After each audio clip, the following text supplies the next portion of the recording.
Cool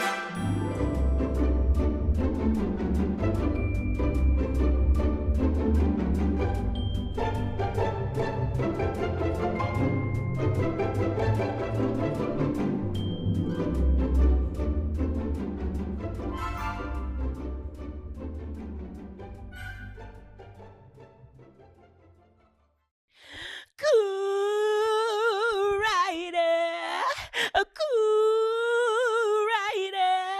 I want a rider that's cool, that's spelled COOL. Perfect. No notes. I wrote in the notes that we should start with Cool Rider, and then I literally wrote that I don't know the melody, so someone else would have to do it.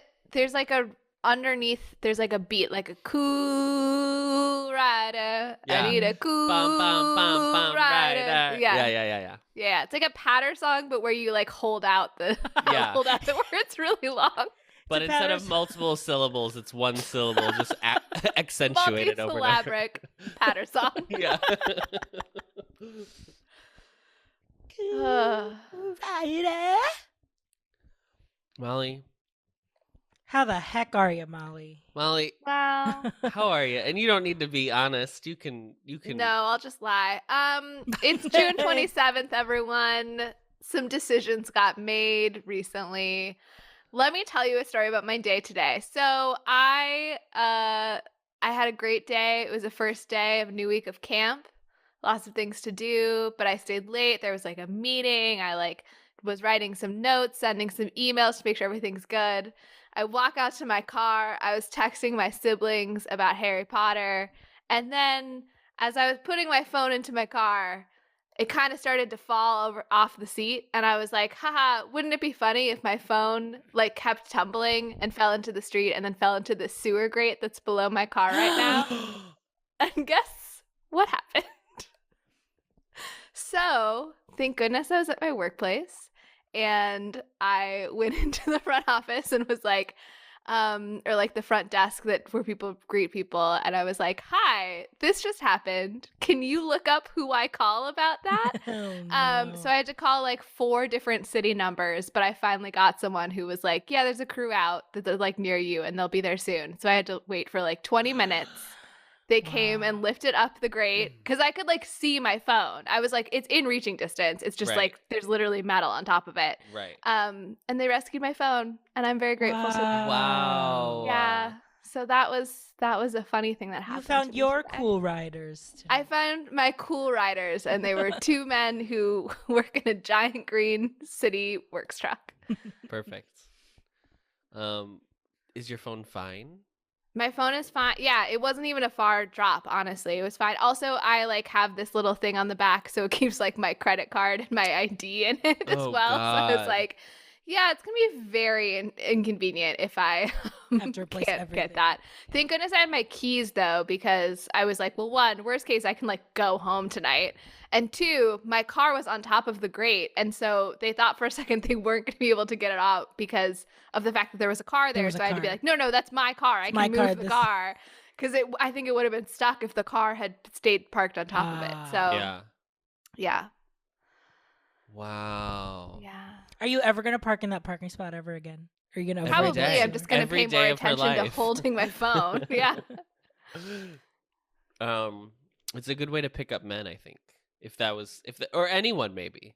Whoever was able to help working you, the city works truck. It's a good way to pick them up. Yeah, absolutely.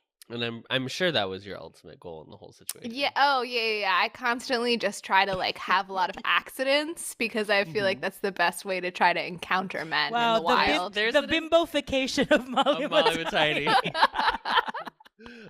There's an entire episode of Golden Girls, this won't shock anyone, where Blanche borrows the girls' cars and keeps rear-ending people so that she can like meet them and hook up with them, and she only goes after like nice, expensive cars because obviously they're rich men. Yeah, I got rear-ended once. Like very. Honey, me too. And it was like a very small accident. Everything was fine. We like took pictures of the cars just in case and exchanged numbers and whatever. And then later the guy who rear-ended me called me and was like, hey, like, I just wanted to like check one more time if everything's cool. And then like, could I like take you out to dinner because I like feel bad that I rear-ended you? And I realized like 5 years later that he might have been asking me out on a date. Were you fully like, no, totally, that's I was like, no, you're totally good. No, don't trouble bad. yourself. You're totally fine. And I like don't feel bad. way later was like, oh, he might have been just like asking me out to dinner. Well, call him back. Yeah. Go back on your insurance claims and go, hi, 5 years ago you rear-ended me. I'd like to take you up on that dinner. Yeah. I just got a PhD and I'm broke now, so I really just want a free dinner out of it. If you're interested in, I just need someone to buy me dinner, please. So the offer's still on the table.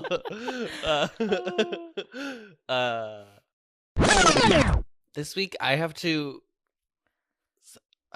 the easy, simple task of telling you what the plot of Grease 2 is in under a minute, which I'm assuming will be in under a minute.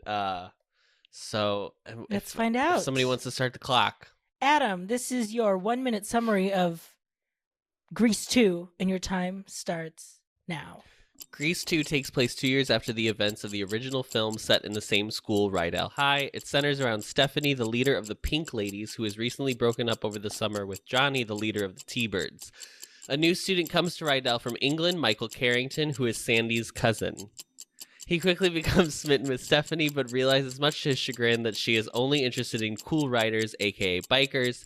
He schemes to earn enough money to buy a used motorcycle and then wins her affection while not revealing his true identity.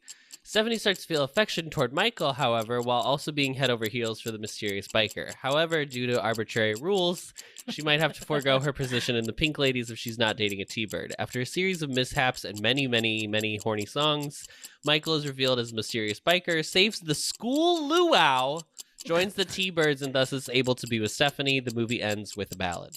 Wow, look at that. 7 seconds under a minute. Thank you. Mm-hmm.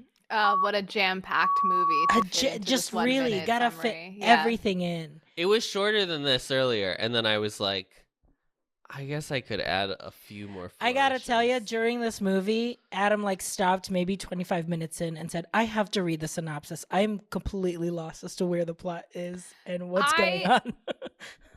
The talent show, this was not in the summary, but the talent show was... Right. Because it's not real. I was so confused about what they were auditioning for, right. What the parameters were. Mm-hmm. At some point, someone mentioned prize money, and I went, there was prize money on the line this whole time. Yeah. There were many parts of this movie that were not very well communicated. Correct. I got stressed watching the movie because I was like, I don't know what the plot of this movie is. And I was like, and I knew that I was the one. What am I supposed to follow? I knew that I was the one who had to summarize what the plot was. And so I was like, I just have to look it up. And then upon finishing the movie, I realized it's because by 25 minutes in, the plot had not started. So that's what's important to know about this film is that nothing really goes on. A lot of table setting. Big table for a very small meal. That Molly is going to go have because she's hungry and needs dinner.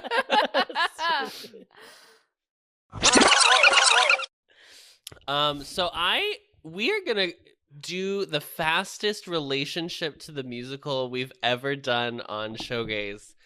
I know because I can see it in our notes that all three of us have never seen this. Mm-hmm. My take is just that I knew it from I Love the 80s on VH1. I think it was I Love the 80s part 2. That's probably where I also knew it existed because I'd watched all of those religiously, 70s, 80s, 90s. So yeah. So I just knew it was bad. Yeah. Molly. Yeah, I had heard of it as a camp classic because it was supposed to be really, really bad. So I think it'll be interesting to discuss if we think that it deserves a spot as a camp classic. Good question. Is that going to be the question of the pod? I think so. I think that should be our overarching question. No, that's not the closer. Just if Greater Showman was... The thesis of the podcast as we are now in academia, so... The prompt of the podcast. yes, Right. the prompt. To answer that. We have to Yes. come up with the thesis. We have to come up statement with a over the course thesis of and the then podcast, support right? our argument. And we'll be doing that by Oh, God, I hated examining the college. facts of the show, analyzing the plot and structure of the movie musical, and then talking through some criticism both by Are you fans doing the and I'm abstract? doing the blueprint, the roadmap. Oh, dramatic structure and theatrical process over here. Absolutely. So that we can come to a conclusion as to if this movie is, in fact, a camp classic. Now, Molly, because I feel like this movie is so light on what we're going to talk about, I might bring up a few different topics today. And today, this Okay. is going to be number one. When you are writing... Did you call that man back? Did you ever call that man back? In the last 30 seconds, no, I haven't done that. When I was writing... Do you remember...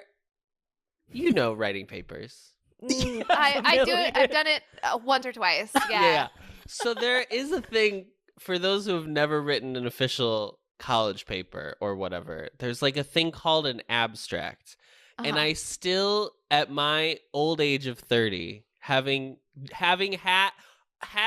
a Bachelor of Arts degree, I still don't know what that is. So can you explain to me what an abstract I always thought is? abstracts were for like longer, like stuff you would find on JSTOR, where the abstract kind of shows you like what the paper will A be synopsis? Yeah, it's literally A just 1 minute summary? Yeah, but I don't think we ever had to I have no write idea any. why they have to be called abstracts instead of just summaries, but that's Yeah. just Okay. academia It's has just to make things jargon. sound fancy. Sure. It's literally just a summary of it. And yeah, you're right, RJ, that it's so that when you're looking for articles, you don't have to read the whole article to decide if it's relevant to whatever you were trying to find information about. To write your own article. Based on the Right. article. Because academia is writing articles. Yeah. Articles. Thank you, Molly. We'll be welcome. back later for more. Okay. Yeah. Oh, I'll turn off my mic until you.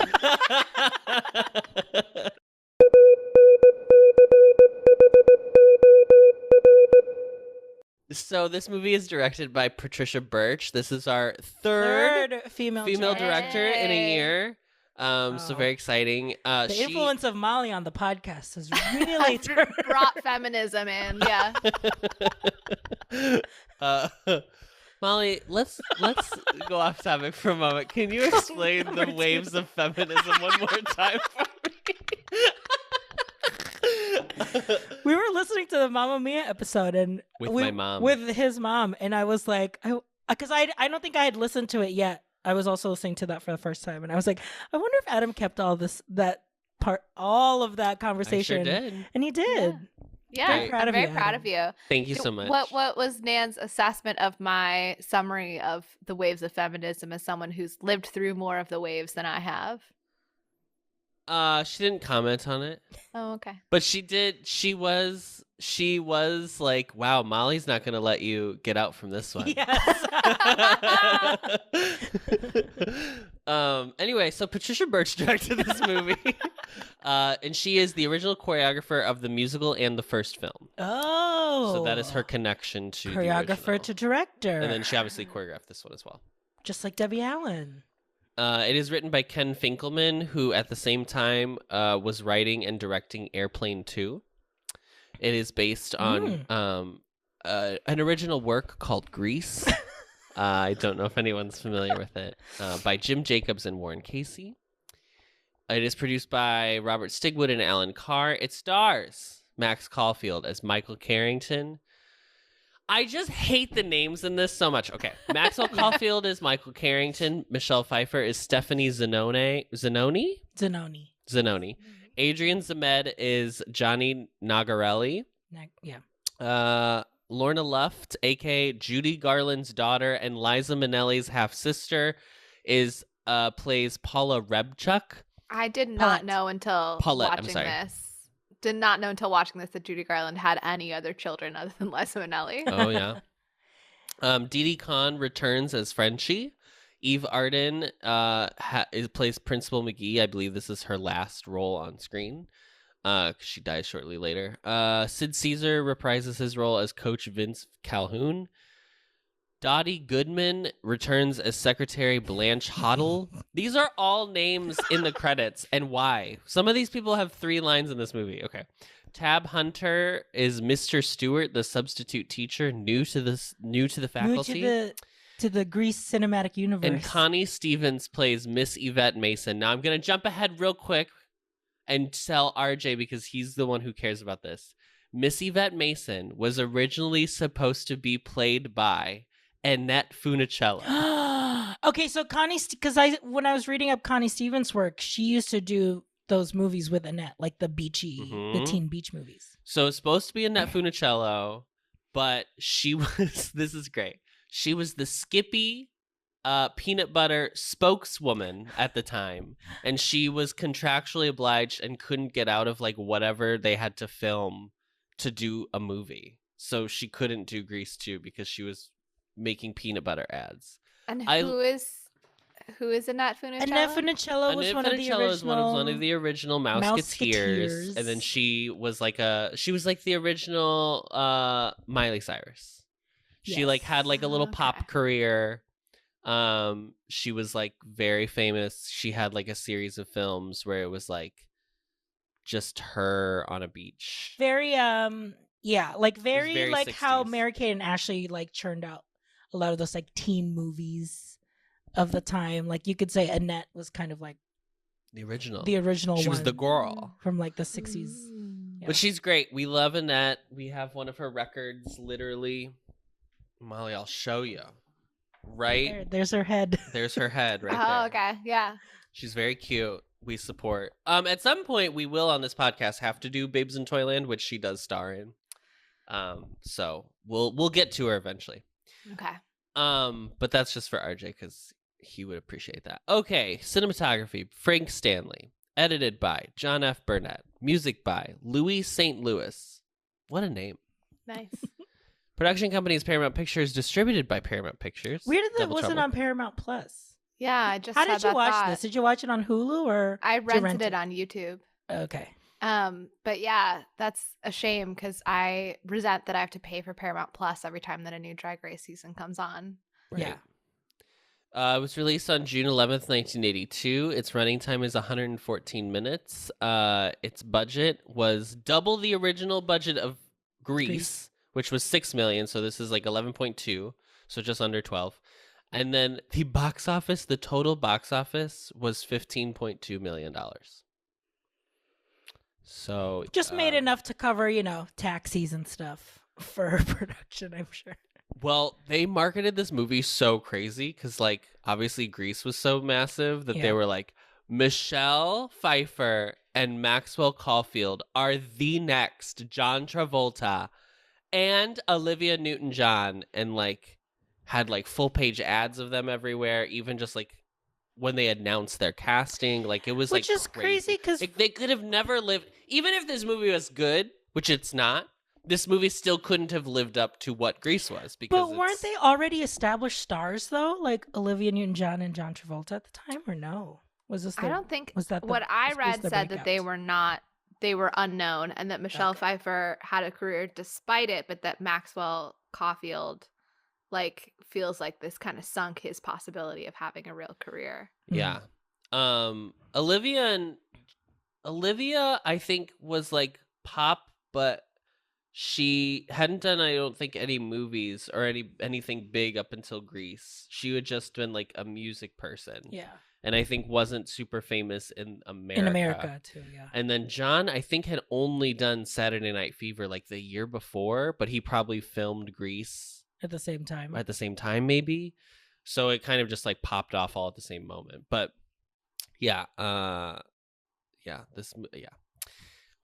okay. So, I talked about Patricia being the original choreographer for the musical in the first film, but they were like, "Oh, we want you to come back and direct."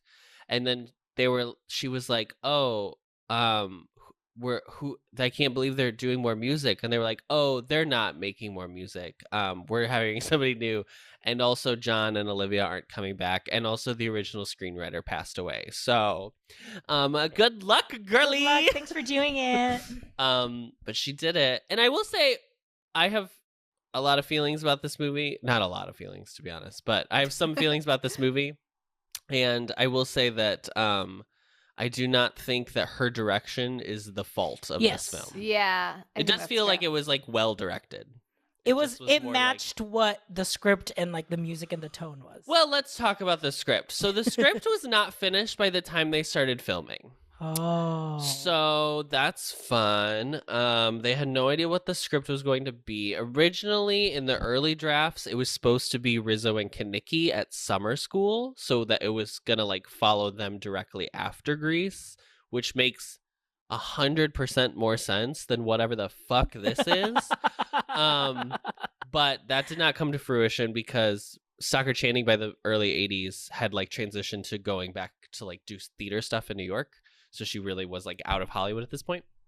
And then it became like this, like, we're tangentially tying it back to the original characters. So Maxwell Caulfield's character, Michael Carrington, he's Sandy's cousin, and he's like new from England, but then also, and this isn't like in the final released version of this film, this isn't like textually supported, but apparently Johnny is supposed to be John Travolta's cousin. He's supposed to be Danny's cousin as well. Who's Johnny? Johnny's the main T-bird. greaser. Oh, did they usually call him Negrelli or whatever? The girls Nagarelli, called. yeah. She Nagarelli. called him.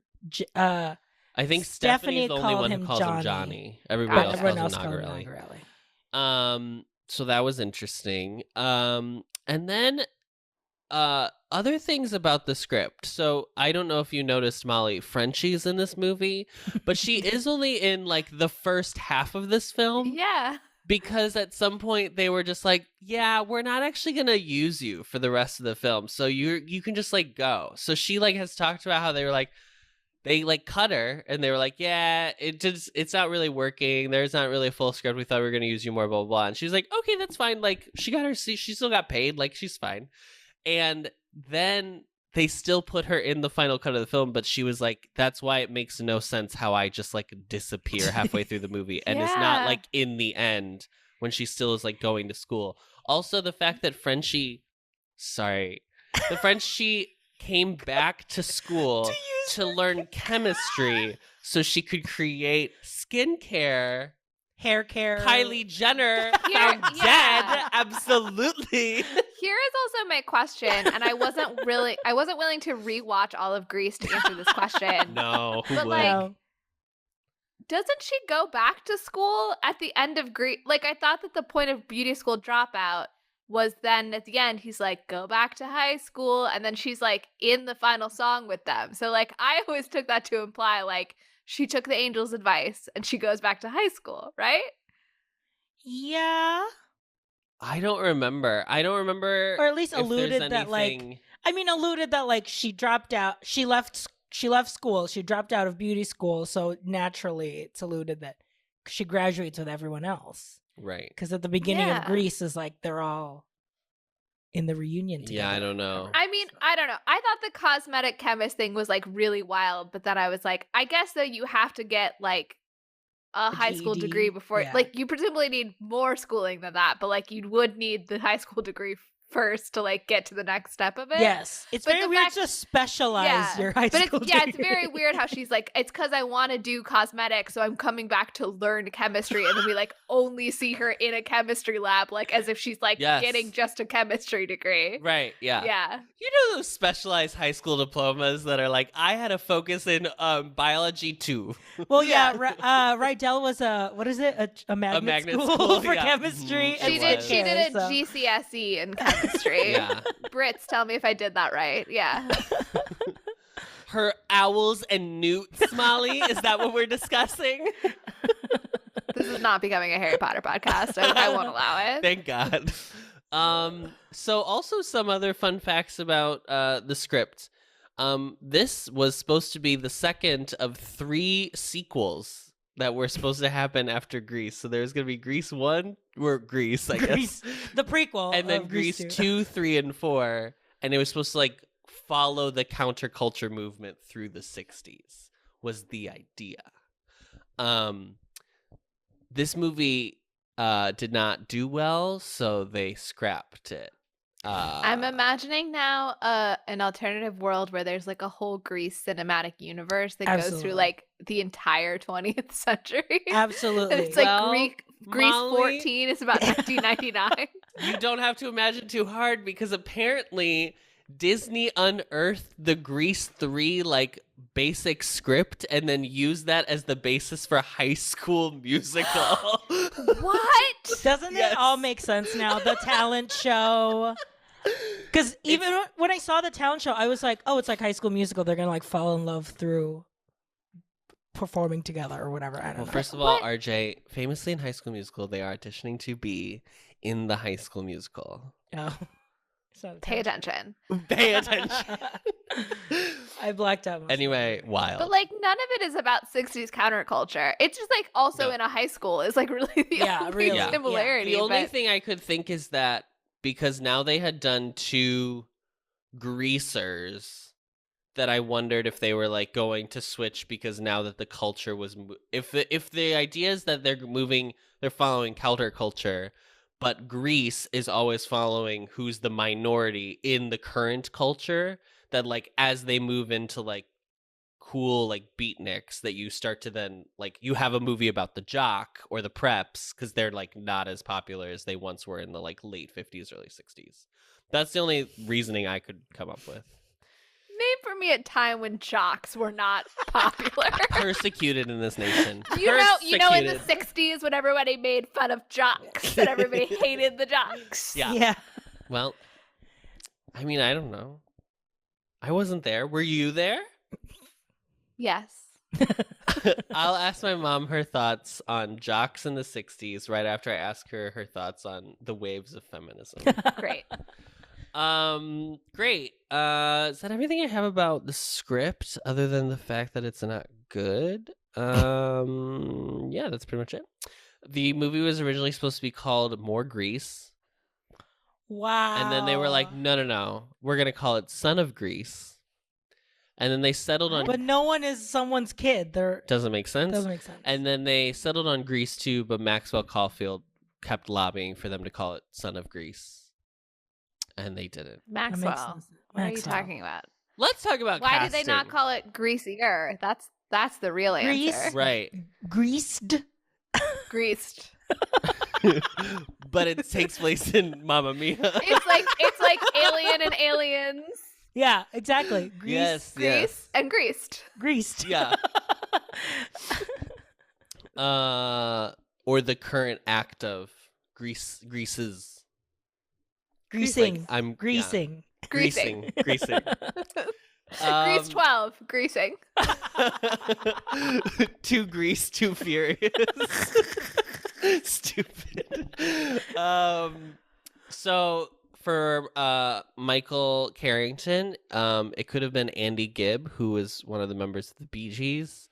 And then Molly already touched on how like he later after this movie was like, my career was stalled because of how bad Grease 2 did, basically. But apparently him and Michelle Pfeiffer hated each other, or did not get along during filming, which I was actually kind of surprised by because I actually thought they had a lot of Good chemistry but together. This Yeah. is our Camelot thing yet again, that people who are not actually a good pair in real life can often be compelling people on screen because it's like Right. that tension, I think, of like, Not supported by Hello Dolly. yeah. unless you're Barbara Streisand. Right. And Walter And Matthau. Walter Matthau. Were they having an affair? Or no, they didn't No, like they each just- other they and didn't they like didn't each other. have Like any each chemistry. Yeah, Gotcha. correct, Okay, yeah. gotcha. I guess that can happen as well. Yeah. But You have to have that right line that you're like fighting the tension of it. Maybe yeah. it's just that you both have to be hot, and then we'll still believe that you have chemistry just because Wow. we in our brains God. like seeing hot people together. You are jumping the gun on one of my observations of this movie, but I will go for it, which is that I feel that these two should be put in the pantheon of bisexual couples because the two of them together, oh my god. The I know. symmetrical It's- faces that these people I have know. is wild to me. The golden ratio perfectly applied. And it's not just like that they're both so attractive because there are many like hetero pairings that are attractive, but like she is like she has like a masculine intensity to Yes. what's Yes. attractive about her, and he has like a soft femininity to it that Yes. makes them like a perfect. It is to me. There's Mulder and Scully. There's Will and Elizabeth from Pirates of the Caribbean, which I've now learned from Heartstopper is a universal bisexual experience to be into both parts Into of that both of them. couple. And I feel that this should be the third. It's very much like the themes that they were exploring in the first one, but here they were able to like make it a little bit more liminal of like Steph can be like a Rizzo that Sure, that kind they're of just like hot is what I'm Yeah. trying to say. But yeah, that's also cool. It's the football field is the woods in Shakespeare. Yeah, absolutely. It's really a moment where you can let your inhibitions Yeah. go. yeah. The luau, in, The luau. in musicals about high school. The luau is like the water, Yeah, the yeah. waves crashing. So, Stephanie, who is played by Michelle Pfeiffer, could have been played by Lisa Hartman, who is famous for Knots Landing, Chrissy McNichol, who later is famous for Empty Nest, Andrea McArdle from Annie, Pat Benatar from Being Pat fucking Benatar, or Debbie Harry. I didn't look up who Debbie Harry Debbie was. Harry is Blondie. Oh! So like could follow the same ilk of like pop, like no Rough like pop. Yes. Yeah. Yeah. Johnny could have been Tom Cruise. I'd have loved to hear a Pat Benatar Cool Rider cover. Can we get that? Oh, hell yeah. Paulette could have been Cher. Oh. Let that sink in. Hmm. And Sharon could have been Jennifer Beals. I actually don't know who that is, so I don't know why I wrote that one down. It would have been fun Jennifer to see Beals Cher. is Flashdance. Flashdance, yes, I did. And she I was did on know the that. L Word for many years. So clearly your solidarity is not How very quite narrow. up to snuff if you don't know who Yes. Jennifer Beals is. How I very narrow support of the your queer- GBT community. Oh, no. There we go. Our first cancellation on this episode. Yes. Happy Pride. Happy Pride. Great. Let me see real quick. It is this movie has been adapted for a stage adaptation called Cool Rider. So go put it on high school. A beloved stage adaptation I learned from my research after watching the film. Oh. Really? Yeah. Oh. It's like it's done a got lot? I mean it's sort of the cult following thing. But apparently Sure. people really, really like the music from this, which surprises That's me. That is very Crazy. surprising to me. Interesting. And then the only other thing I wanted to say is there's a bunch of cut sequences that you can't find them online, but you can find what they were online. But the only one I thought was interesting was it was supposed to end just like Grease, with Michael and Stephanie flying into the sky on a motorcycle. I feel robbed. I absolutely want to see that. Just And Are you also, kidding me? continuity. You know? The continuity's funny, Yeah. but they didn't do it. They didn't fucking do it. Opening weekend box office numbers. This was number 5. Number 4 was Poltergeist from MGM.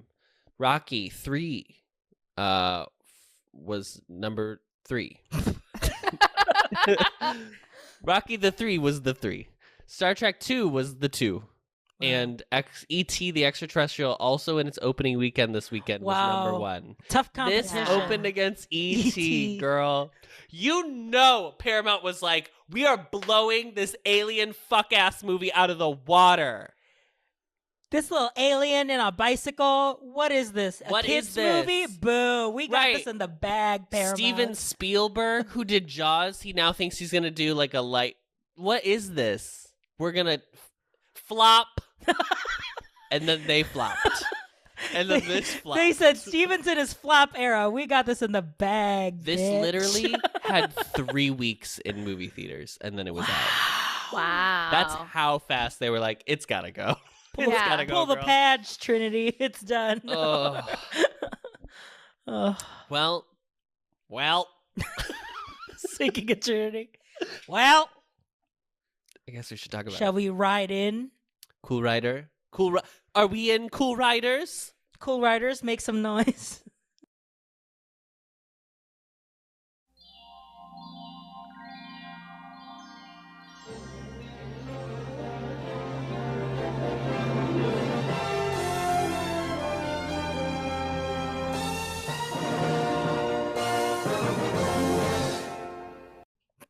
I can't. Molly, I think you posed a question in your notes that I saw that I somewhat agree with, which is, why does this movie not work when also Grease shouldn't work either? Like, it's not like this movie is doing anything necessarily that, like, Grease does a way better job at. Like, I feel like they're pretty even for Same a lot choices were made. Like, Right. you could have, this is a collection. It's Like, you could tell. I mean, the theme of, like, we're 20 years removed, we're looking back and we're making fun and we're poking fun, and like all that is the same, and sending up like the pop culture of the day, all of that is like fine. Why does Grease 2 not work but Grease 1 does? And I don't love Grease. I know you can go back and listen to this podcast recording where we talk about Grease, and I don't love Grease, but I do think it does work better than this, but I don't know why necessarily. Yeah, it just is like, I don't know. It's so sincere in a way. I mean, it's hard to talk about because I feel like in doing research about Grease and the way that people always, in my like experience as a music theater person, the way people talk about it is that like the original is meant to be much more like satirical and there are more like layers to it, and that the movie is like not, the movie like took it as more genuine than the original source material was. And so like, I don't know what layer to talk about it on at this point, because like, what is like the epitome of Grease? Like what is the What true layer? Grease? I don't know. Capital G Grease. But just to compare the movies, like the movie to me is quite sincere, and they're like singing about being tough guys that like shouldn't work, right? Like I don't know how they pulled it off the first time, but you see all of the like awkward edges to it, I feel like, in this version. It definitely feels like, I mean, the one thing that this movie has that Grease does not, in its negative, is like, it's so clearly just trying to capitalize on the original Grease. Like, it's just such a carbon copy of the original beat for beat that like, that is like, if you go into it knowing that they're just trying to make money off of Grease, then that's a bummer. Whereas like, obviously, Grease, the original, is not, Grease on Broadway wasn't like a smash hit to the extent that they thought it was going to like be a higher grossing musical than like The Sound of Music, which it was at the time. Yeah, I don't know though. I feel like Grease 2 to me, it's in some ways it's like it's too caught in the shadow of the movie that it's coming after, but it also is like almost not similar enough as well. Like I almost think I would like it better if it were just a pale imitation of Grease. But the flip that they do, the big flip of this movie is, what if the girl is cool and the guy is nerdy? Mm-hmm. And I mean, this is, we're just like blowing through all of the 3 notes that I wrote down. But like, we gotta get you off so you can get on the phone and call your date, Holly. He has been waiting, y'all, for 5 years. You can wait a little bit longer. So I wrote in my notes like the fundamental problem of Maxwell Caulfield, and I feel that the fundamental problem is that this man is too attractive for anyone to care what his personality or hobbies are. Absolutely.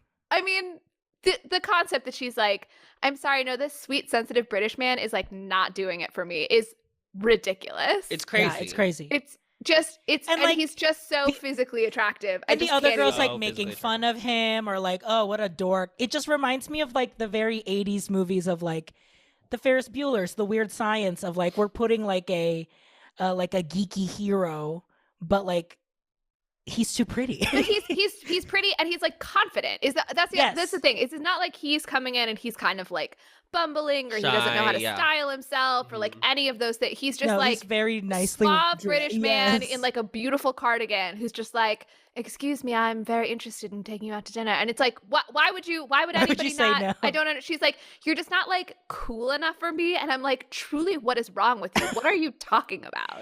And that was hard for me to believe too, because her whole thing was already like, I don't want to be with Johnny anymore. I don't want to be like, I don't feel like this like works anymore, or like I want to outgrow this or something. Like she wasn't like happy with it. This is what's so smart about Grease 1 is that at the beginning, you know that they sent the prequel to Grease 2. Yes. By the way, to be clear. Yeah.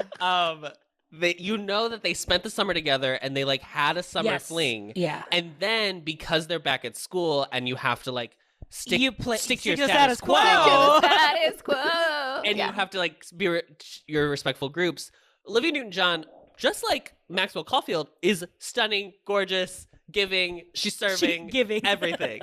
Like a truly beautiful woman. And you still understand that John Travolta's character, Danny, is like, I'm worried that like people will see that I'm with like a girl who's like straight laced, and so it'll like bring my street cred down. Yeah. But like it doesn't feel like Michelle Pfeiffer as Stephanie, by the way, not a name from 1940 whatever. Sorry. That Stephanie is like worried about that in the same way. It's just like she just arbitrarily likes this idea of like a cool. I mean, okay. So firstly, I think Stephanie's deal is that like apparently the rule is that pink ladies can only date that. Apparently the rule is that pink ladies can only date T-birds, which maybe was like an implicit part of the first Grease, but like Right. I don't remember ever being a major plot point. But in this, it's like a huge plot point that she cannot date anyone who's not a T-bird. And there's only 4 of them. So I think it's not that she's like sick Right. of that. It's that she's like, my options are extremely limited by these circumstances. But then the trouble with the like, well, let's just flip the genders thing. And I'm trying really hard to not talk about Roe v. Wade because it's just like, sorry, but like it's hard to talk about like sexual dynamics between men and women and not feel distracted by like the fact that news just happened and like my rights were just overturned like 72 hours ago. But like 96, calm down. It's been long enough. And that's the last. And that's the last cancellation on this podcast. And and Molly, then the podcast ended here. and Molly has evaporated into the Anyway, so it's not like about Roe v. Wade, but I'm just saying it's like it's this distraction point to me as I'm Right. trying to talk about this. So the notion of like I don't want to be with like this prim and proper girl. She's like very explicitly associated with virginity in Grease 1, right? And like that is just like not a pressure that women face in the reverse of like, oh, your boyfriend seems like he would be like fine with taking it slow sexually. It's like I've never heard of a woman being shamed for that. Do you Right. know? Yeah. So like the concept that somehow this is the same just like doesn't work. Like they needed to do more to give her good reason to her whole deal is like I want to be with someone exciting and like adventurous. And so like at least make him actively not those make him like timid and afraid of things, right? So be like really genuinely because then I would understand like gosh, I don't know, like you're this like really cool, exciting, adventurous girl and he seems like he like isn't really interested in doing those things, but like he's just like a guy who reads. So like it doesn't compute that like there's nothing about his character that any woman would feel like, oh, people will like look down on me if I associate myself with this man. It just like doesn't make sense. Well, and also I really don't like, even if you go with the idea that she's worried about not being a pink lady anymore, she doesn't feel intrinsic, like that is a part of her identity in the same way that like Rizzo, who's kind of the role that she's filling in for in this film, feels like she is the leader of the pink ladies. Whereas like it feels like Stephanie is like kind of over it at this point. So it's like, why is she even worried about it then? Yeah. I noticed that this was a smart costuming choice that she was often not wearing a jacket, which felt like a real commentary about that. But yeah, I actually started to be like, is there like a consequence to leaving the pink lady? Like, how deep are we getting into gang violence of like, do you get like physically harmed if you try to leave this group? Like what are the stakes of like, what if she just said like, I'm just not a pink lady anymore? I mean, the stakes are probably just inherently like you lose your group of friends, which obviously is very scary and no high schooler wants to do that, which is why they accept these rigid roles for like whatever your time in high school is. But at the same time, I don't feel like there was any precursor in the film of like them being like, there's the one scene where the girls are like, you know, you have to choose if you want to be like a pink lady or not. Have to choose, that wasn't really like what the text was, but it was kind of like of that ilk. And that was the only point, but it wasn't even like we can't be friends with you anymore if blah, blah, blah, blah, blah. I wonder if her having a job was like I don't know, like a way to was her having that job a way for her to be like, look, I'm thinking about my future or like out the world outside of just being like T-Birds and the Pink Ladies. Because it felt like very unique that we were like seeing her like Yeah, that's actually true. like go out there and like work at a gas station and It definitely gave her a space to be that like wasn't within the school and the like social structure around the school. Mhm. Although she's only at that gas station job for like that one scene, and then she Correct. rides off with the guy on the motorcycle. She It's like a basically job that quits, exists yeah. for her to leave it. Yeah. Yeah. So we don't see her there a ton, but yeah, it does. It was interesting that scene of her at the gas station did feel like it was, like we're beyond high school. We're like doing something else. We're like not, she's not confined to the Pink Lady T-Bird dynamic when she's there necessarily. I also wish she hadn't already been broken up with Johnny, because then I would have felt like there was like, then there's like an actual like, who do I choose love triangle, where like in this, she's already broken up with him and he kind of just won't accept that she's broken up with him. It felt like Johnny just kind of was like, he just had like one MO the entire time of like trying to get what her a terrible back. character. I'm so sorry. He was so annoying. It was very, I don't know if either of you have watched Euphoria before, but it was very Euphoria season 2, because there's this similar dynamic of like boy and girl who broke up, girl's friend who's now in love with the boy, and the boy is like still kind of clearly in love with the ex, kind of a thing. So it kind of worked for me because it reminded me of this other show that I recently watched. I don't know. I mean, I feel like by now we've been a little oversaturated with love triangles, so I wasn't wishing for it. And I kind of liked Paulette's character and the way that she functioned to be like, I'm like interested in you and whatever. And you kind of think she's going to be this like antagonist for her? Or... No, not antagonist, but like a Hermia character of like, I'm desperately in love and I'll do anything. And like, what's the Hermia line of like your puppy or your dog you can kick or something? I don't know. She has some bad. This is a Shakespeare reference, listeners. This is a Midsummer Night's Dream. Midsummer Night's Dream. We're back in the woods, listeners. Liminal. So this character of like, I'm so lovesick and I'll like put up with anything because I like really want you to be with me. And then at the end, she gets this awesome moment where she's like gonna go on stage and she's in kind of a skimpy outfit and he tries to like cover her up and she's like, excuse me, absolutely not. That is not what's happening right now. And she just like totally stands up for herself. And I loved that actually that it seemed like made him more interested in her when she like really stood up to him and like defined herself as a separate person. And so I really liked having that relationship in the movie because of I liked the payoff a lot of that relationship. I would say in this movie, of all of the like all the side characters, Paulette was my favorite. Yeah. I thought really not Paulette's little sister. You didn't like her? What's her face? I don't even remember her name. Doesn't matter because she's in 1.5 scenes. She's apparently like a famous actress now, or like a known. One? Yeah, she does. She voices Bobby on King of the Hill, and some other things. I don't know. I looked up the Bobby Jr., like the son. The son, yeah. I looked her up and she was in like several things that I've not really watched, but I think she's like a known entity. Yeah. Let's while we're talking about, before we move on from Stephanie, we should listen to a little bit of her wishing song. Cool Rider? Is it technically, I think? Sure. Yeah. Fine. Cool Rider. Take it away, Michelle. If you really want to know what I want in a guy, well, I'm looking for a dream on a meat machine with hell in his eyes. I want a devil that's skin tight leather. He's gonna be wild as the wind. And when fine nights, I'll be holding on tight to a cool rider, a cool rider. If he's cool enough, he can burn me through and through. Whoa, whoa. If it takes forever, then I'll wait forever. No ordinary boy is gonna do. I want a rider that's cool.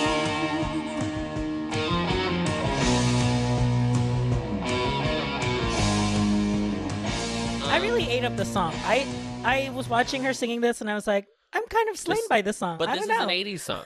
I think that's why. It was like a lot full, of the music in this is like not trying full to be the 80s. Yeah, full Or 60s, 80s. I guess. Her straddling the ladder work, honestly.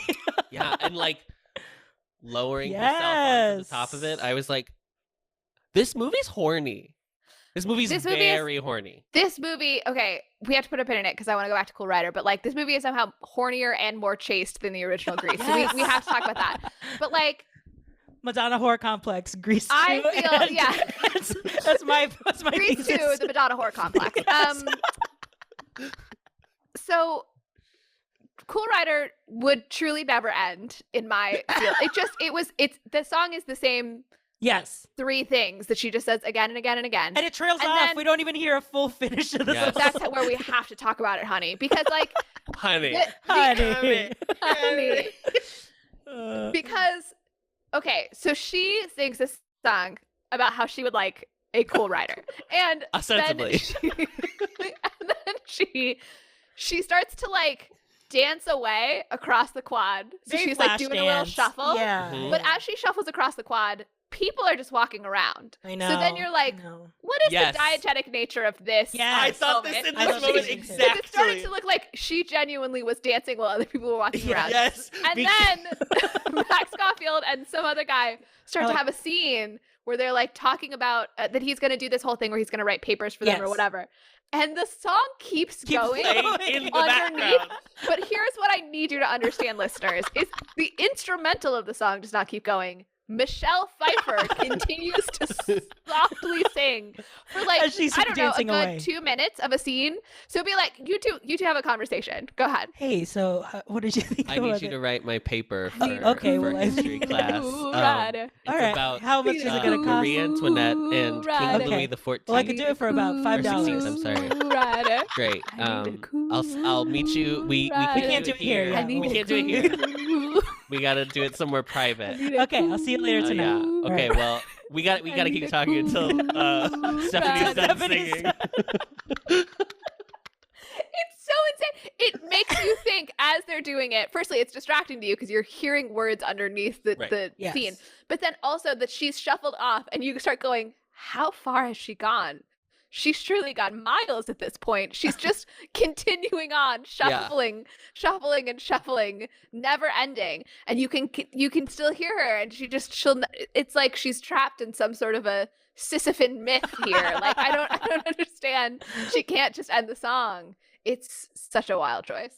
I almost wish that when she was dancing off that there were other girls that like joined in, because when we started seeing the other students, I thought it would have been kind of like a cool moment. But yeah, since it was just Well, her, I because was it's like, weird too, because the lights at the top of the song specifically changed to be like she's now performing.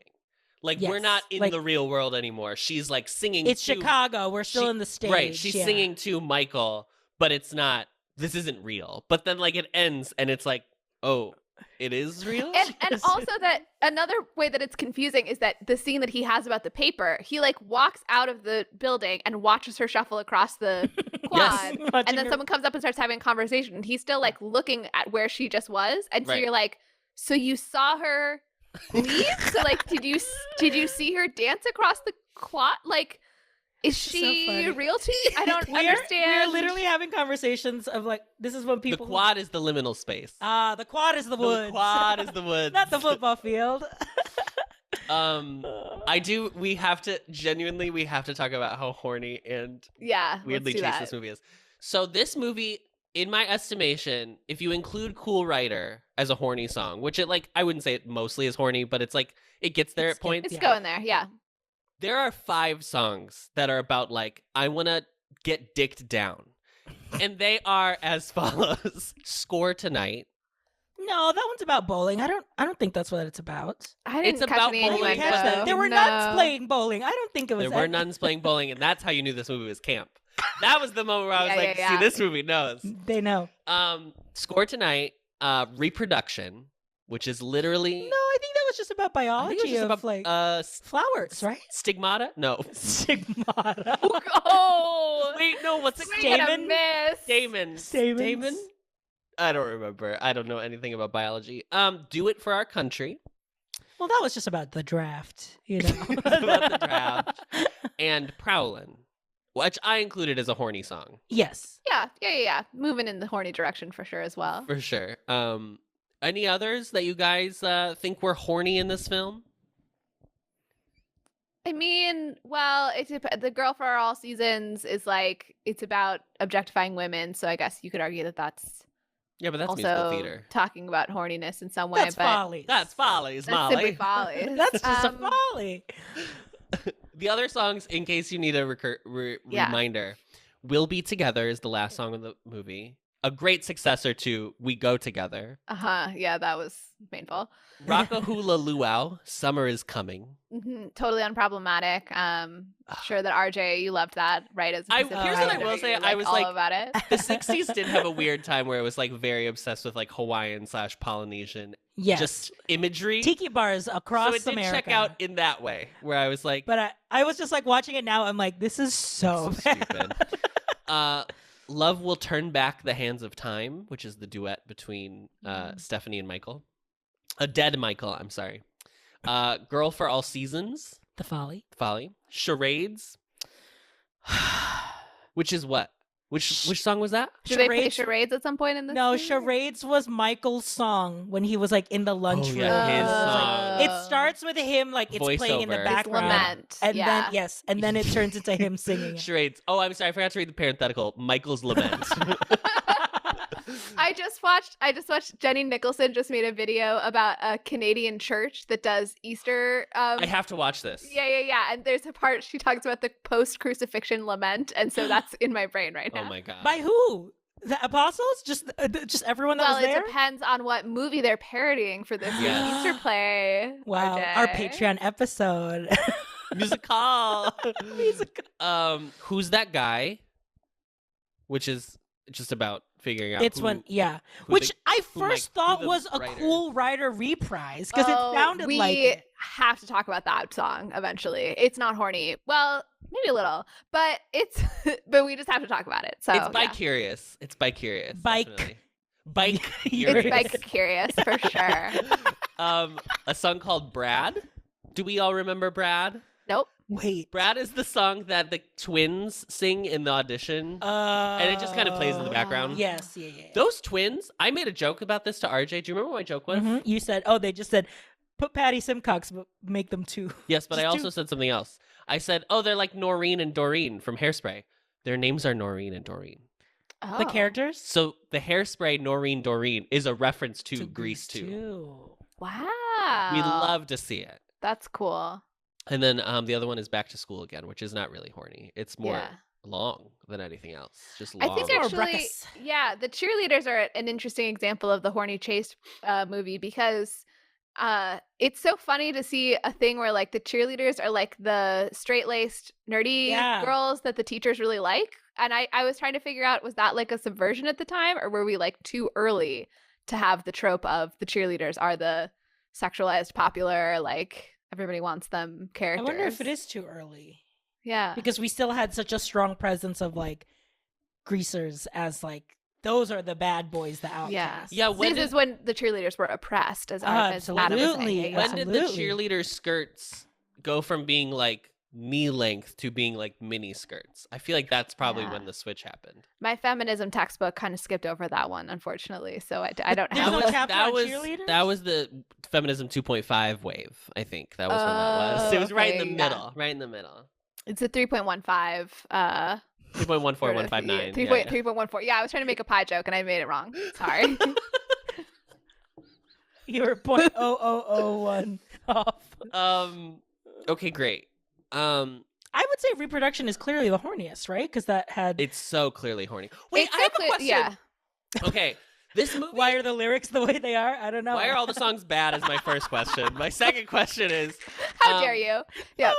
there were only like 3 songs I liked in this movie, but my real question is like, there seems to be, when the movie is doing its very extensive table setting, there seems to be an illusion that there is also going to be a faculty romance storyline between Oh my Mr. God. Stewart, the substitute teacher, and Miss Yvette, the like Music / homeroom / English English Nah, teacher? I think you the drama misread that. teacher. That is what I thought they were going for, but then it doesn't go anywhere. And then I was like, why did would we you get- even add these characters? Why Like, would I you was- have? Yeah, why The would you have joke is these that she's a stars? teacher who has boobs, and so he's flustered by it. But they're not trying to imply that she's interested in him in any way. It's merely meant to be that all men in the vicinity are taken in by her. by bosom. her. But she was like flirty to him, but which I mean, I guess he was the only man teacher that she interacted with. Yeah, I 'Cause guess even I she was was even confused when flirty she with, like, some came of the when she kids. came to his biology. Is it biology he's teaching? Yeah. I think Mhm. that when she comes to his class, there's kind of like I'll just be over here, and I was like, oh, I think she. Why is she sitting in on his class? I think she was just a woman in a low cut shirt, so you just thought everything she was saying was flirtatious. Oh, because it's about what she's wearing. Mhm. Yeah, I was very confused by that. But so also, I like, guess that clears why it up to cast some Tab degree. Hunter? You know, like if this is just gonna be, I mean, I guess it's like a 'Cause it's a get. cameo. Yeah, it's a and it get. sounds like they were pretty unsure how the movie was going to end at the time they were filming the beginning. Yeah, so that's true. maybe that's they true. were planning a romance between the two of them. I thought that like the point of her character was meant to be that she's this like naive sex object, that she just like isn't aware of the effect that she's having on people, and she's just trying to like live her life, and they're all like bazinga or whatever. And so I Bazumas. didn't think that they were trying to say there was a romance necessarily. It was definitely the aspect of the film that I was like, this literally doesn't need to be in here. And it's the one thing that like doesn't have a direct correlation to anything in the first film. Like I feel like there's a bunch of things that have like at least like a parallel to the first film, and there was nothing. Yes.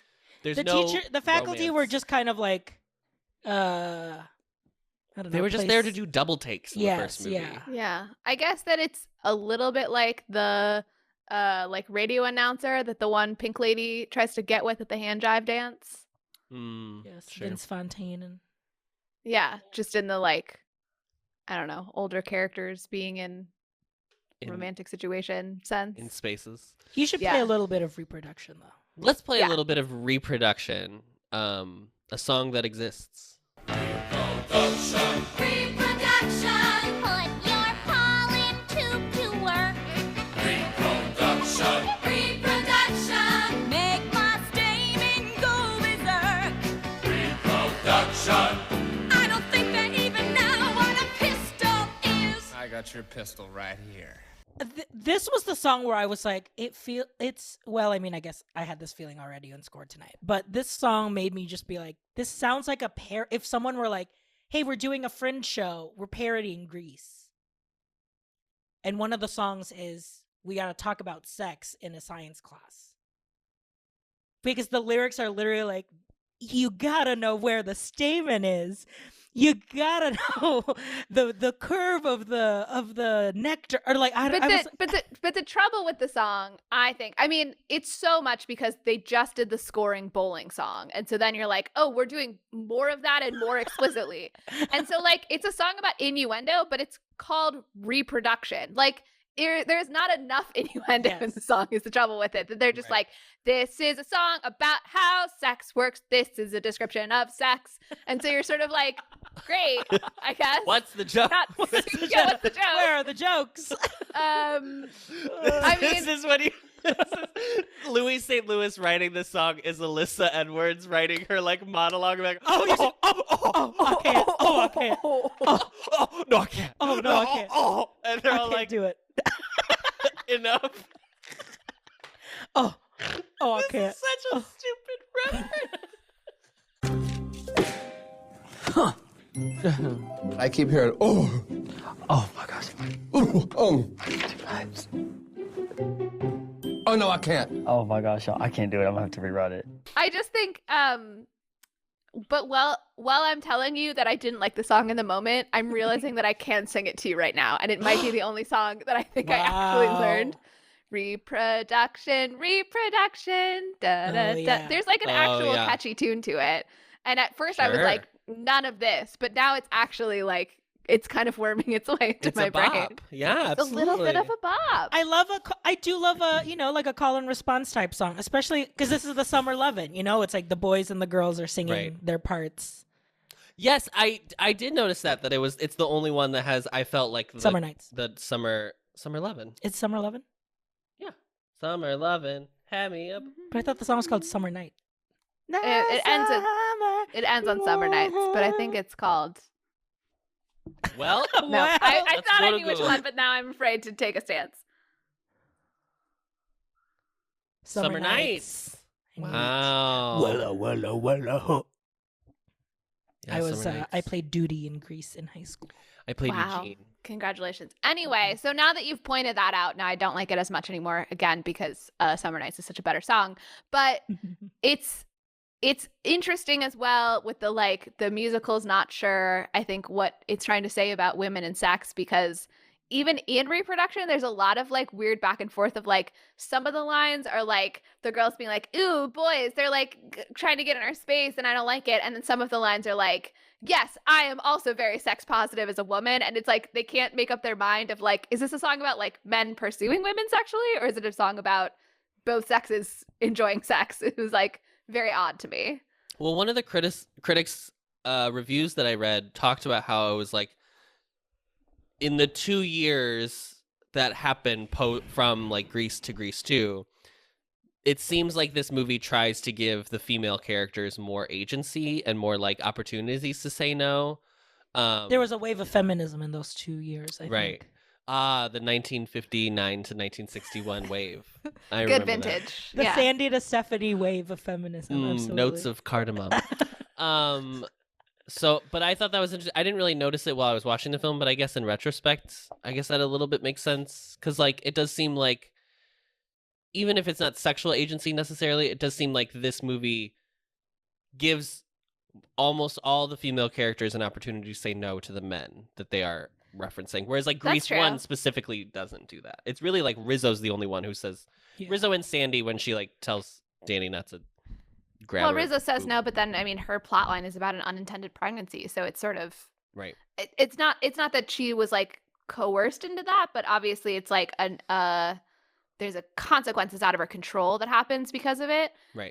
Which was what I thought was really interesting, because even though our main character is like very about she's in charge of her own choices about who she dates and blah blah blah, there's like no explicit information that any of these characters actually have sex with each other.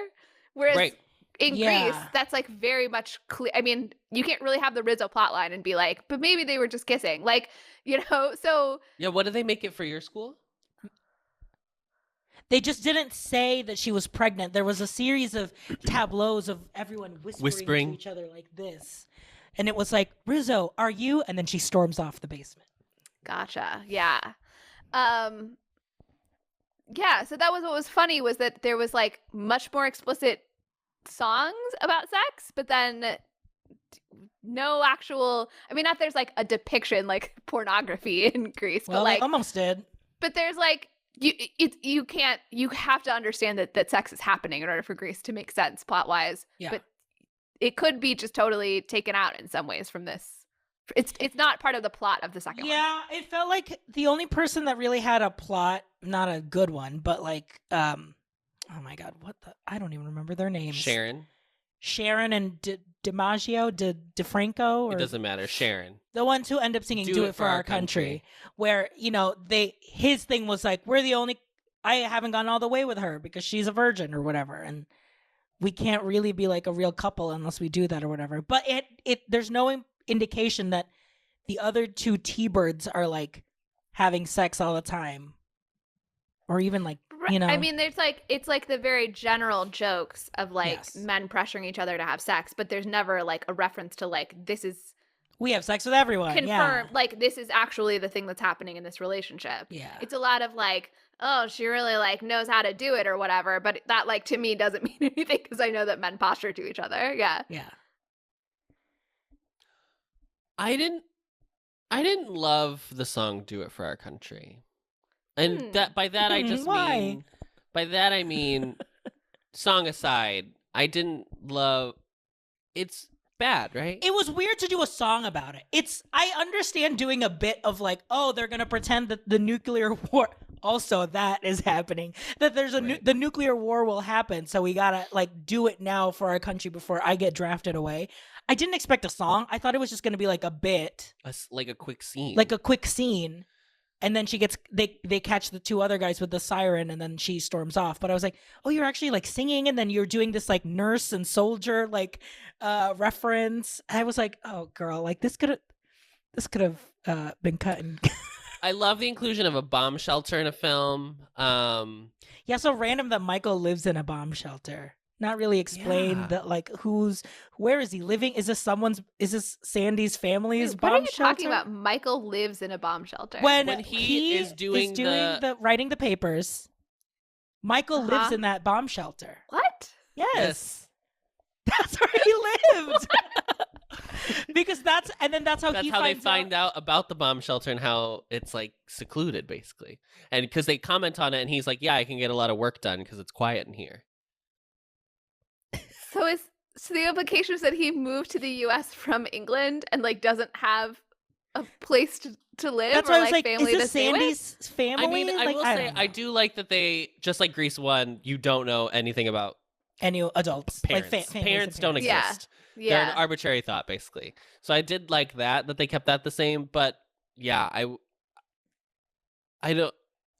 do I have to had more briefly- questions after I watched this movie than I had Yeah, answers. we do have to briefly acknowledge, as I think you joked about before, but the fact that Michael is British and is supposed to be Sandy's cousin, who Sandy is Australian.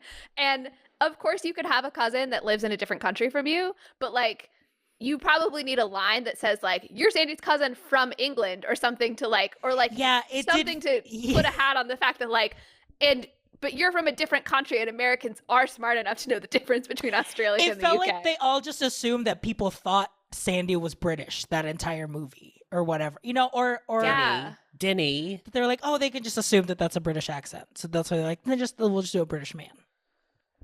Yeah.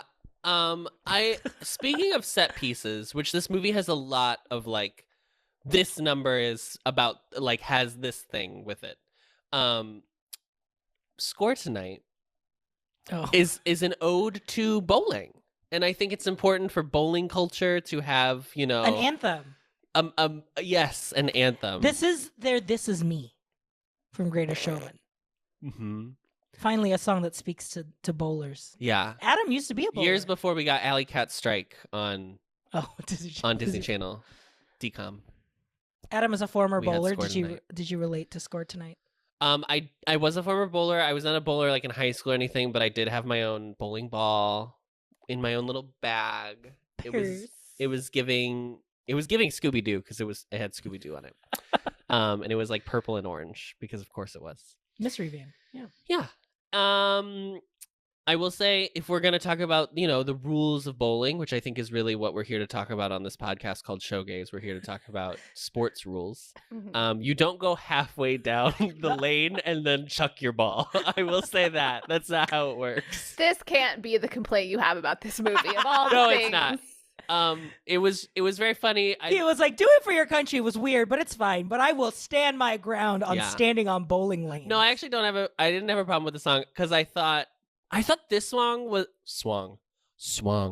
I thought this song was the most aware that this was camp because I think the nuns were in it. the nuns playing. There Yeah, was something yeah. about the inclusion of nuns in this scene that I was like, why the fuck are there nuns here? We should talk about the great pendulum swings between this movie as camp and not camp, because Yeah. I felt like Susan, come back, Susan. Listen, everybody, Susan, please come put to your the hands on the pod. planchette. We're going to call Susan from the dead using our virtual Ouija board. Yikes. Okay, so opening number, pretty camp, I would say. Coming back to Ride Down. They list lyrics. In the lyrics they list class names, which Yeah, that's camp. that's camp, honey. That's camp. Honey, you got a big storm coming. Then we move into bowling song, pretty camp. Pretty there camp. Are nuns. There There are are nuns in nuns. there. There are nuns. It's about bowling. Reproduction. Yeah. Yeah, reproduction to me is like I don't know quite where it fits because like it's like not clever enough. So I don't know. I think it's straight camp, meaning Okay. like I don't think there's like a. I think it's just like a. It's Impractical Jokers humor. Yes, it's normie. It's normie. It's Yeah. normie camp. So we're not not loving it. But including it. again, I do have it stuck in my head now. Molly did say "Famous on This Podcast" is the best song in this movie. I will say. She did Did not I say the that? I best. don't think I said that. No. Verbatim. Gaslighting me in the moment. Cool Rider, I would say, is not camp. Well, I would not. I would say Cool- 95% of Cool Rider is I not think the camp. seriousness of how they ended the transition of like, oh, this is cool because it's like we're still in the space or whatever. Because they were thinking, Yeah. I wish those conversations were happening in this movie. I definitely don't think they were. I love ending in this liminal space of her still shuffling away. You two have truly lost it. I think the cool writer becomes unintentional camp Yes. because of how wild the choices are around it. Sure. Then we get to Naive camp, right? yes. Right.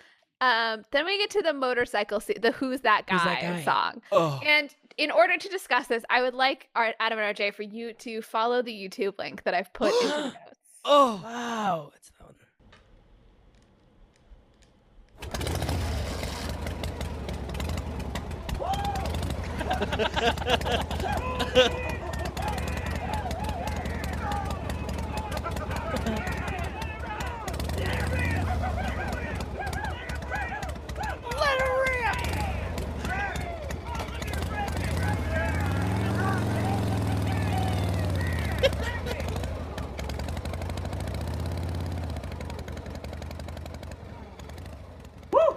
Incredible. Holy shit. Oh, man. Where do you think he was going? Someplace dangerous. Yeah, like Michigan. So hopefully we can put like a part of that or something Yeah. into the pod. So it's this sketch that's how guys on motorcycles think people react when they go by, and these people being way too enthusiastic and so impressed by it. And I just feel like this whole song made me think of the sketch of like, oh my god, you are so cool with a motorcycle. And it was so ridiculous to have all these people singing about how, I don't know, just like indisputably cool singing about how cool something is. I feel like inherently makes it uncool. Naive camp, unintentional camp. Yeah. I did like his outfit, which was very like, he had the mod helmet, which was very like British motorcyclist versus like the greaser, more American Not wearing a helmet. motorcyclist culture. Yes, but it's like the like perfect circle mod. It's like a specific mod. It almost subculture. is like an airplane, like an early airplane helmet kind Yeah. of. Just really love that attention to detail. I think that's really Detail. where Grease 2 Yeah. shines. So I felt like that motorcycle song was like pretty high camp to me in terms of like how ridiculous and what a bad choice I felt that was.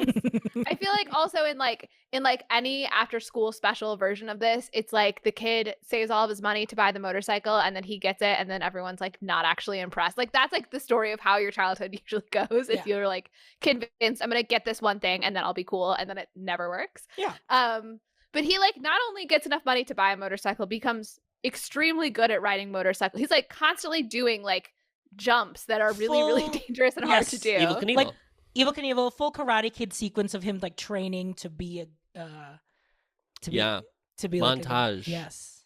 Yeah. We love a montage, don't we? So I was feeling The like summer of montage. yeah. I was feeling like the full camp fantasy by that point. But then I think the next thing after that is the Prowler song, or Do it It's Not Go long for after country that. and then prowling, yeah. is a Prowlin' song. And that, y'all, is a genuine bop. And then I was like, is this movie good? No, it's Molly was on a emotional roller coaster. yes, real roller That's coaster, true. yeah. Like I have no stakes. I'm just following the vibes. I mean, it was a very like Jersey Boys moment, right? So it was like, yeah, it sounded great.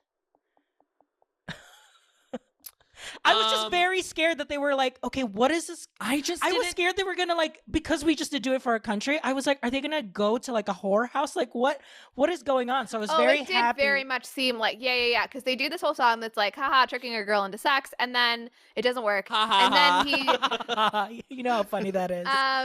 and then He's like, I'm well, just gonna we'll call know him Kaniki somewhere. because I can't remember what his Yes. name is. Johnny is like, hey, I'll take you somewhere where we'll definitely Guaranteed. score, guaranteed to Yes. score. And I was like, Please. sex worker? Like, I don't know what else. What is supposed to conclude? I from literally that? was like, are we gonna go into like the local whorehouse? Because I don't like. It would not have been like I would have believed. This movie, that they it was would've throwing done- everything at the wall. Yes. yeah, Seeing yeah. where it stick. But no, they do this number about them going to get girls, and they're like in a theater. So they're using like the Like Not shadow. the scrim, but like, is it scrim? Yeah, I it's don't know. Yeah, they're using like the scrim to like shadows and silhouettes of women and stuff like that, and it's like a really good like heightened theatricality moment. I like really really liked this number. Yeah, I liked the number, but I don't care about these characters, so I was like already feeling that this movie was long. That's and I fair. was like, Yeah. I also had a really weird moment where I obviously didn't like the "Do It for Our Country" number, but I thought that guy was pretty cute. I had that Was thought in it? too. he looks like Andy Samberg.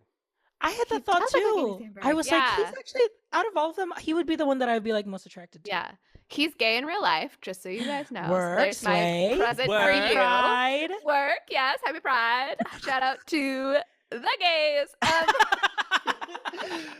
Shout out to you gays everywhere, gays. Are you homosexual? That was a reference to a TikTok sound, so everybody knows I didn't make that up. But yeah, I just thought that like then I was kind of into the number because I was like, even though I don't like your character, I'm kind of into this guy. So now I'm Yeah. watching him and enjoying him being in this number. Yeah. Well, let's I listen to would a little say- bit of Prowlin'. You say you're hungry for a lover, gotta find a chick who can give you more. Well, there's a spot that I've discovered where a guy's guaranteed to score. I'm gonna show you cats some action like you've never seen before.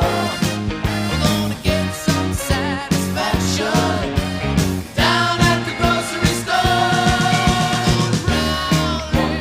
Talk like a T-bird. Talk like a T-bird.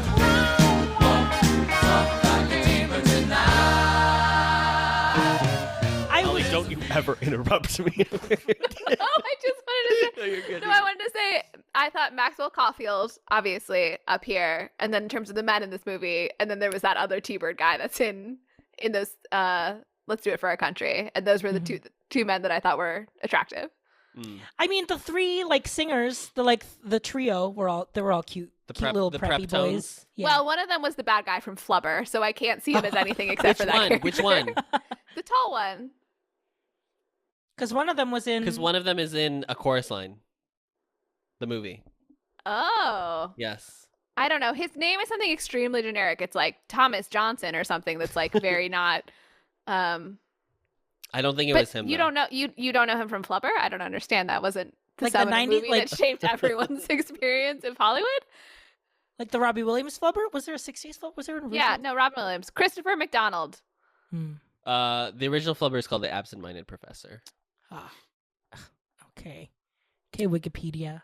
The I'm trying to see It's if this giving guy was in Imagination Institute. I don't know. I don't know if he was It also doesn't in Chorus matter. Line. Who cares? The point is though, he's the bad guy from Flubber, just like Marissa Gay. Tomei. No, Gay icon. Marisha Gay. Marsha Gay Harden. Marsha Gay Harden is the Marissa- love interest from Marissa Gay. 'Cause I was like, oh yeah, gay icon Marissa Tomei. Yeah, absolutely. What is it? What is it? The defense. The defense is wrong. The defense is wrong. I don't know what this is a reference to, but I'm really Remember enjoying Fire it. Island? No, not yet. I don't have a Hulu login right now. They do. They They do do a the great Ellen- bit where they play the Ellen game And heads up, and it's but it's Marissa Marissa Tomei. Tomei, So so they they're just just do- quoting My Cousin Vinny. Oh, And that's amazing. The gay guy like doesn't get it, and they're like very Yeah. frustrated. They're like, who is this? I'm looking forward to it. I'm also looking forward to the Billy Eichner movie that's coming out. Bros. Bros, yeah. Anyway, so that guy's the bad guy from Flubber. And this is Marissa where Gay our Harden conversation turns into is Flubber. This is the lead, and then Robin Williams is the scientist, and that's how I think of Not all the three lead, of the those actors. scientist. no. Flubber is the lead. Yeah, girl. yeah. Flubber is the lead. CGI Flubber is the lead. The point is that those three actors, that is still every time I see them in anything, that's the first association you I think have of with as all Flubber. three of them. Yeah. Wow. I mean, do you see technically- Robin Williams nowadays. Well, I see things he was in. There you go. I mean, There you go. technically, when I see Regina King, I think about Miss Congeniality too. Flubber. Yeah. She played Flubber. She really got into character. She was the flub, as we all know. Stupid. Except this is a bad joke. I'm gonna cut it. But Oh my hard God! Shut Oh, up! don't- Don't yeah. do that. I'm really sorry, listeners. I feel like we just all three decided like we're not going to try very hard. We're not trying hard for Grease 2. Grease 2 didn't try hard. She Okay, didn't girl. try hard. Why am I trying hard? Finish the script.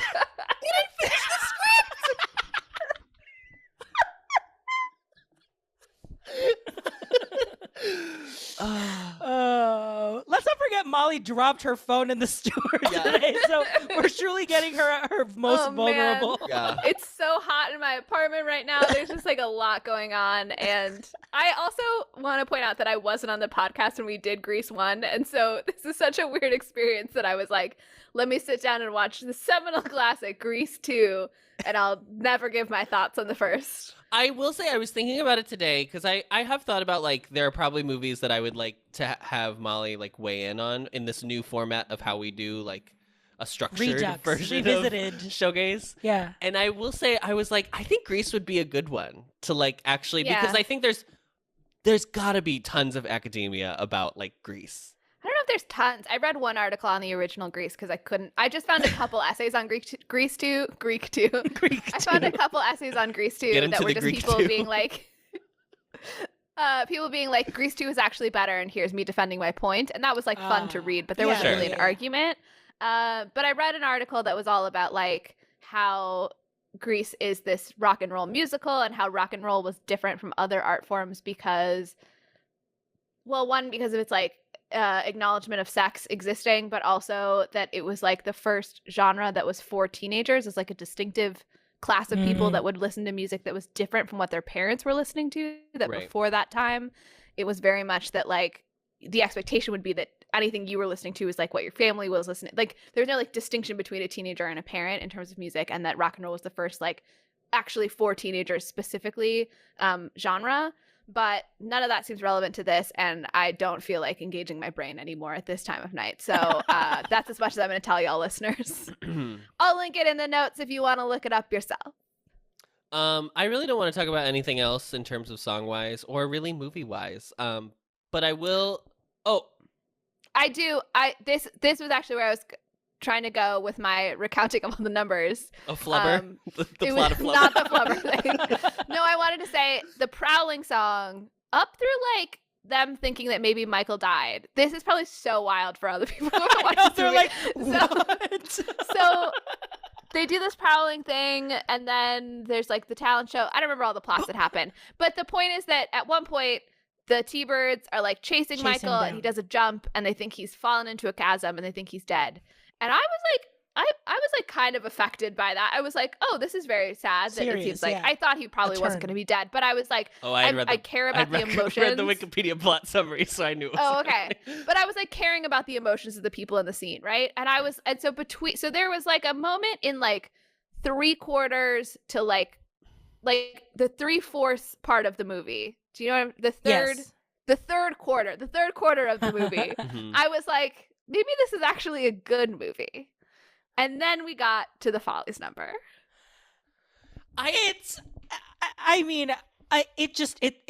It's so Molly, effective. you're gonna be so mad because RJ turned to me during this number and said, "I think every movie should have a Follies number," and I was like, "Okay, well, I don't. It's not. Well, I mean, I don't agree with that statement. Yeah. But like, Okay, it's not the Follies Rate- number that's problem. Yeah. rate your favorite month. Look of all of the months that were on. Oh, easy. It's January, right? Absolutely, it's January. January, absolutely. So if you have not seen this movie, it's the song about. It's basically an expanded version of the seasonal seasonal wives, seasonal brides from For Funny Funny Girl, Girl. where every month is represented by a specific costume. And I will say I loved that February was President's Day because that's It was like a quarter. It was so a she quarter, coin. but like yeah. her stomach was the fate. but the idea that like the holiday that everyone thinks about with February is President's Day was very funny to me.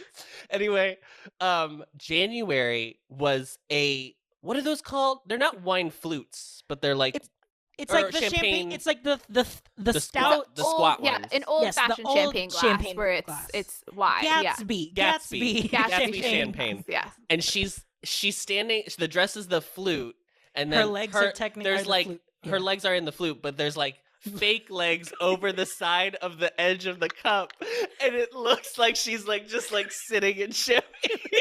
I love this look so much. I want a drag queen to do this I look love on this RuPaul's look Drag Race. It's so incredible. bad. So bad. bad. I was only half watching the whole Follies thing. I was like taking notes, and then I looked up and saw that and went, hold on, we're going back to the beginning of this segment. And I rewound it to watch the whole segment because I was like, I need to see everything The about progression, this costume. yes. It's incredible. The fact that it's obviously it's in the winter season, so it's like where Stephanie's about to like go and sing Hands in who the is Air. wearing a Christmas tree. Who's wearing just like a white Christmas Yeah. tree, like a basic, You're Chinese meant to dress. have your A basic emotions. dress Yeah, you're supposed to be paying attention to Stephanie because she's about to have like an emotional moment of Emotional like, I think moment. my boyfriend just died or Yes, whatever. But you're like, there is a quarter no, I need to know. and a champagne flute right behind her. I need every piece of information I can gather about this New Year's Eve costume because it is so everything. good. It is so good. The problem that I had with this, I don't know if you were done with Girl for All Seasons. I want to talk about what happens at the end of Girlfriend, or like what it goes into is what I want to talk about. Oh, But, yeah. So let's It's talk a about time, the Follies aspect. Yeah. So my problem with this is like just from a boring plot perspective is like there has to be some period of time between the talent show and the luau at the end of the school year, which this whole school year, we go through the entire school year. I want to be clear. The movie starts with them returning to school on September 1st, and at the end of the film, it's the end of the school year. Yeah. And I don't believe it. But also, there has to be a period of time between the talent show and the luau. And I was like, she would have seen Michael. I mean, she doesn't know it's Michael, I guess. So I guess that's why. But like, as an audience member, I just kept being like, wouldn't Michael was the accompanist for the whole talent show. Yeah, wasn't he? I guess They didn't show I him, guess but it was like a Saturday or something, so she wouldn't It was have like that weekend. seen. The whole talent show thing is so confusing. It's like, why are these like cool kid greasers doing a talent show? Is like the number Yeah. one question. To win It's this like- this prize money or whatever. Michelle this is like record. very dismissive of it, but like does a whole thing and like dresses up as a Christmas tree. So you like are kind of into it, Michelle, if you're showing up like that. And that's not her name in the movie, is it? I don't care. And Well, it's just this time period. Michelle and sensitive. Stephanie are from Michelle the same. and Stephanie, you Yeah, know, yeah. two girls born in 1945. yeah, and so like that's very confusing. There's apparently money, and so it's like, oh, so maybe they're just doing it for the money, but they seem like pretty invested in the things that they're doing. And then the winners of the talent show get to be the king and queen of the luau the next day. And just like, who came up with this elaborate like scheme of events? So that you these think things the all go luau is together? the next day? I think it's like that next I think weekend. I think they say at the end of the talent show that the luau is the next. I feel pretty sure. This honestly, let's fund education so that we can give schools more luau's that are full. There's a full pool. There's grass thatched huts. I mean, they went all out with theme. We cannot skip to the luau though, because we have Okay. to talk about what else happens in the Follies number. So remember, listeners, Oh yes. when earlier in this podcast, I talked about the weird ending to Cool Rider and how you're like not sure of the diegetic reality of what's happening. So in yeah. this number, Uh-huh. they're doing this perfect thing. There's a champagne glass costume. Yet again, I have to emphasize No how notes. amazing it is. And then Michelle, midway through, like can't bring herself to continue the Follies number, Mhm. and she starts to sing some sort of a ballad Mhm. about her boyfriend Oh my dying. god! I just yes. And I the remember. like lights shift and everyone reacts. So I'm like, so is she like literally singing? She like started to sing a new song, but it's not. It's like a song she's just coming up with on the spot then, 'cause she's like still on stage and they still seem to be watching her like she's in it. But I was like, but surely that's not it. But then that transitions into a dream sequence in Mhm. which Evel Knievel and Aphrodite sing to each other about how they can never live without one another because after having gone on one date together, they can't now conceptualize their lives without each other. And by Evel Knievel and Aphrodite, I mean the main characters, but dressed in that way, just because I realize I'm being hyperbolic, but I'm describing it to Yes. a bunch of people who hopefully have never seen this film before. And Hopefully. Save you the trouble. and it is so, I mean, and because, as I said, in the third quarter of the movie, I was like, maybe it's actually a good movie, and it's like not camp. And then this number came in literally from the heavens in order to tell me this was the camp you were looking for. Yeah, it's This like is what you were missing. Yeah. it's like parts of Beauty School Dropout, like with the teen angel, and it's like, same heavens above like scene. But then it also gives very like 80s love ballad music videos of like wind in the like hair, riding on the motorcycle through the clouds. Right. Like it could not be more over the top or Yeah. sincere. It is so much. It is unbelievable that someone committed this to film and thought people will enjoy this sincerely. they're And really gonna Max- feel the emotional charge of Stephanie going into this song. Max Caulfield gets done so dirty by the fact that they will not dub him in this film because the singing is not good. And I No. would be willing to forgive him many sins. I think I've made quite clear in my reactions to him. But like that face cannot overcome that voice in that scene. Mhm. It is extravagant and ridiculous. And I was like, all right, this is the camp. I understand now why people have this reaction to it. And I understand why if I had gone to this movie like in a theater with no contacts, this is the scene where I would be like, why did you think I wanted to see this? I would turn on the movie in this moment. But then truly what's interesting to me about it, returning to our diegetic question, is that then we come back out of the dream sequence. Mhm. So we're now in Inception. We're at the second level of the dream, I guess. And we're back to Stephanie Michelle singing the ballad, but on stage, and Mhm. people are again reacting. So Clapping, I can applauding. only conclude, yes, people are applauding, and in fact make her the queen of the talent show / luau Mhm. as a result of what a beautiful ballad she interrupted this elaborate Follies number to sing for us. So I guess that literally happened.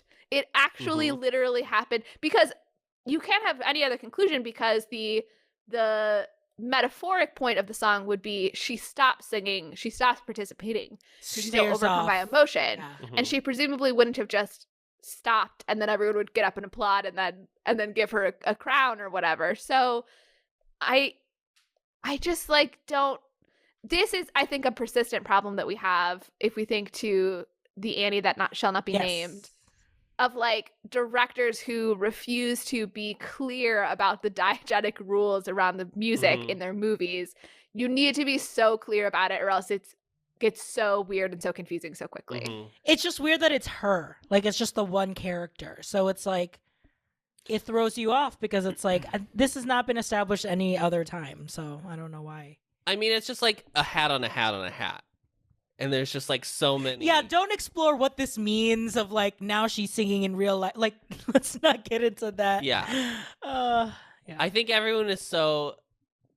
When you think about it, on paper, it's like, oh, this didn't work because the dream sequence itself is crazy. But I think you're right. The problem is like you have to clearly define what the parameters of the musical world are, Mhm. and they're not well established, especially in this moment.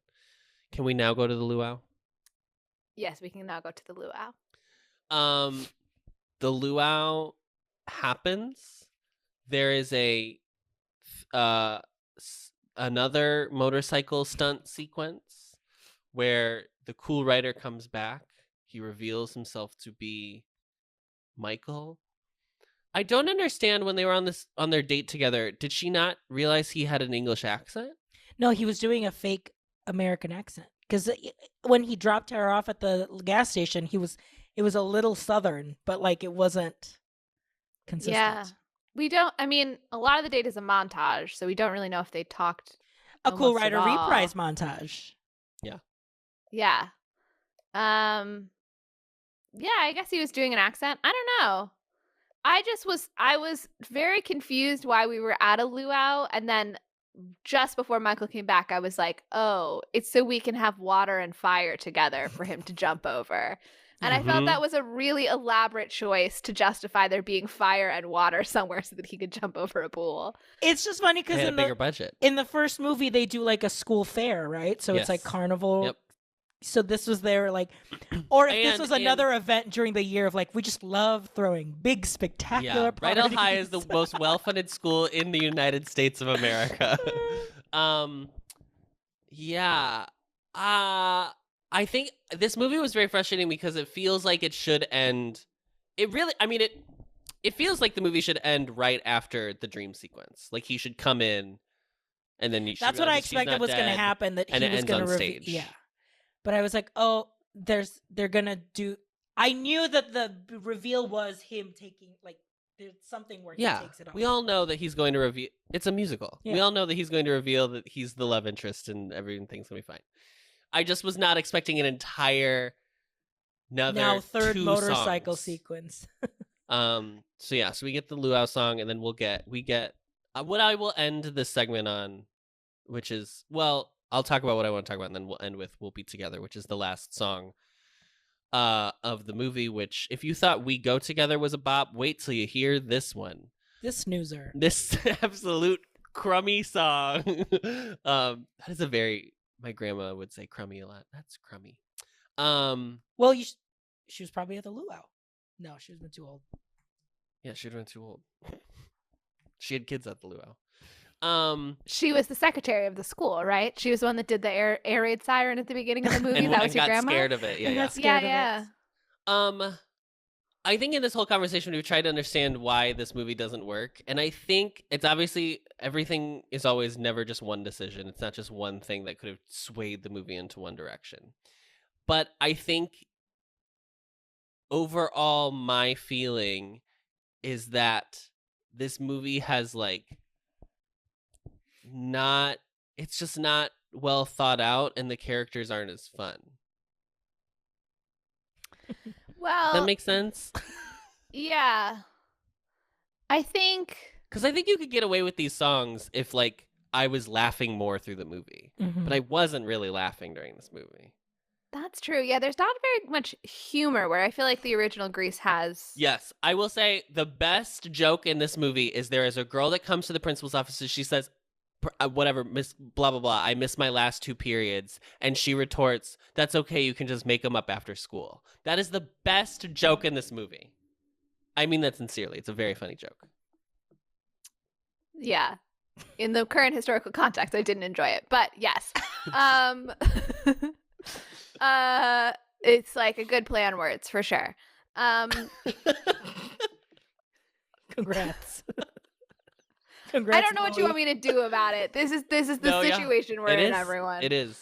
Why does Grease 1 work and why does this one not? I think to me it's that it's too uneven of camp versus not. Like I'm glad in a way that it is a camp classic. I'm glad that people have embraced it. I could imagine if there's like I don't know if anyone does screenings like Rocky Horror of like here's the things you yell at. Like I could imagine enjoying something if someone had built some culture around it. But to me, its biggest sin is like not going far enough in that direction. Mm-hmm. I wish it were more bad or just a better film. It's too inconsistent. Yeah. I almost feel like the first Grease, because they already had the play, or they already had the script of the musical, that was easier to. I think it's because they didn't have a final script for this movie. I think that's probably why it just doesn't. Is it also to some degree, and I don't know, whatever. I just thought about how like the first version, you really follow Sandy through the movie. Mhm. I think more than Danny, and her journey from being like good girl to like Tell me about it, tell me about it, stud. stud. And is that a sort of like sense? Typically, like the majority of musical audiences are like women. Is there sort of like a kind of a fantasy fulfillment of seeing someone like get what she wants because she like threw away her inhibitions, as opposed to like this where Stephanie doesn't really change through the movie. Like she's the protagonist, but it doesn't feel like she has any kind of change other than she just like likes the guy and then realizes that it's the other guy. Yeah, because Does that make sense? because you could argue that like she changes like by opening her horizons or whatever of liking someone that's not a T-Bird or T-Bird style. Because technically she does like start to feel like she may at least be interested, or at least like get to see eye to eye with just Michael as himself. But Yeah, I he ends up being he's cool writer anyway, so it's like, yeah, it's interesting because Michael changes more, but also like his change is not the point of the movie. Like Yes, he changes earlier. Yeah. So like nothing really changes at the climax. They just like have full information. It's like the only real change that happens. The change is the truth. Yeah. And I think that this movie is a bummer because like only he really changes. So what's fun about the ending of the original Grease is that they both show up in the clothes to represent the others, you know, clique in high school, and that they're like, I guess when I was reading stuff about Grease, I guess that there are like lots of feminist critiques of like, oh, you have to change for a man, blah, blah, blah. But I've always felt like, yeah, but like the point is that like he was willing to, like they're willing to change as much for each other as the other one, that they're equals then. He joins the track team. Yeah. So I always felt like that kind of worked. Whereas, yeah, this one is just like, he changed for her. Good for him. That was the right choice for him to do. And that doesn't seem very healthy. No. Yeah, I don't know. I mean, I'm not trying to say like women are all like a certain way, obviously, but I think like, how dare you say that? I can't believe you just said that all women are exactly the same. That's the clip. That's the clip for this episode. But I do think, you can just take all the ways I've gotten canceled in this me episode. From earlier saying in the context of Roe v. Wade, and then I say, I can't believe you just said all women are the same. Coming soon to Showgays. But I do think like, for anyone, especially like women, obviously, I think there's a pressure to like be the Madonna whore complex of always being like chaste and buttoned up, and like you have to be the one to make sure that nothing gets too far, goes too far, blah blah blah blah blah. And so like getting to see Sandy get what she wants because she like goes after it and she tries to go for it, I think is like, it's definitely more satisfying to watch just as like a viewer, than like when it comes to like the main couple. I would say I felt more like narratively satisfied of like the outcome of Stephanie and Michael a little bit more than Danny and Sandy, I feel like. But I might just be swayed by, I just really liked Michelle Pfeiffer in this movie. And like Adam kept making the joke of like, she's not acting. And I genuinely think she was like given the direction of like, you are above this entire situation. And like, I do think that she played that really well. She's Michelle she Pfeiffer. played it perfectly. Yeah, exactly. Why do you say you feel more narratively satisfied though? I don't know. I think it's the fact that Stephanie kind of like, it's the mystery. Yeah, the trope of like the mystery of that, like it was the guy that she had been avoiding all along. But I think like just from Stephanie's perspective, I just liked her characterization more than I ever really liked Sandy. But I think that's because Stephanie is like a Rizzo Sandy combination rather than like in the first one, Rizzo and Sandy are two separate kind of like characters and entities, and you know. Yeah, I mean, I'd say I don't even know how much she's Sandy. I feel like she just is like a Rizzo, a new generation of Rizzo, you know? Yeah. Which I guess I will say in this movie's favor, Rizzo is obviously a more interesting character than Sandy. So yes, I do see why that's a better thing to watch for that reason. But I just think that like the story of the two of them getting together to me is less compelling on a purely narrative level. Although I think I've made very clear that they have really attractive faces that I just want to smash together. Yeah. Oh yeah. Two dolls for sure. Like that. Okay, let's listen to a bit of whatever and then we'll go to the next bit. Oh, the last song? Yeah. A real We'll be together. We'll be together. A real reminder that you once watched a better movie.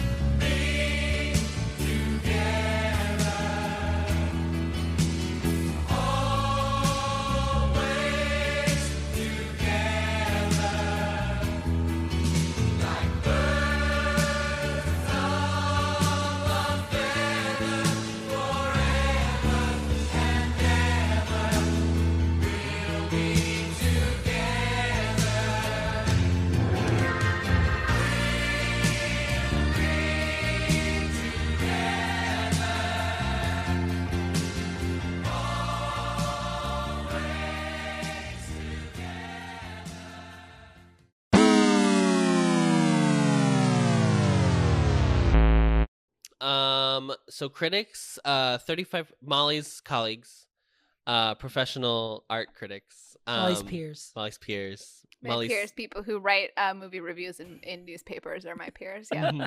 Molly's juniors, even. So on Rotten Tomatoes, this movie has a 35% rating. Shout out to her.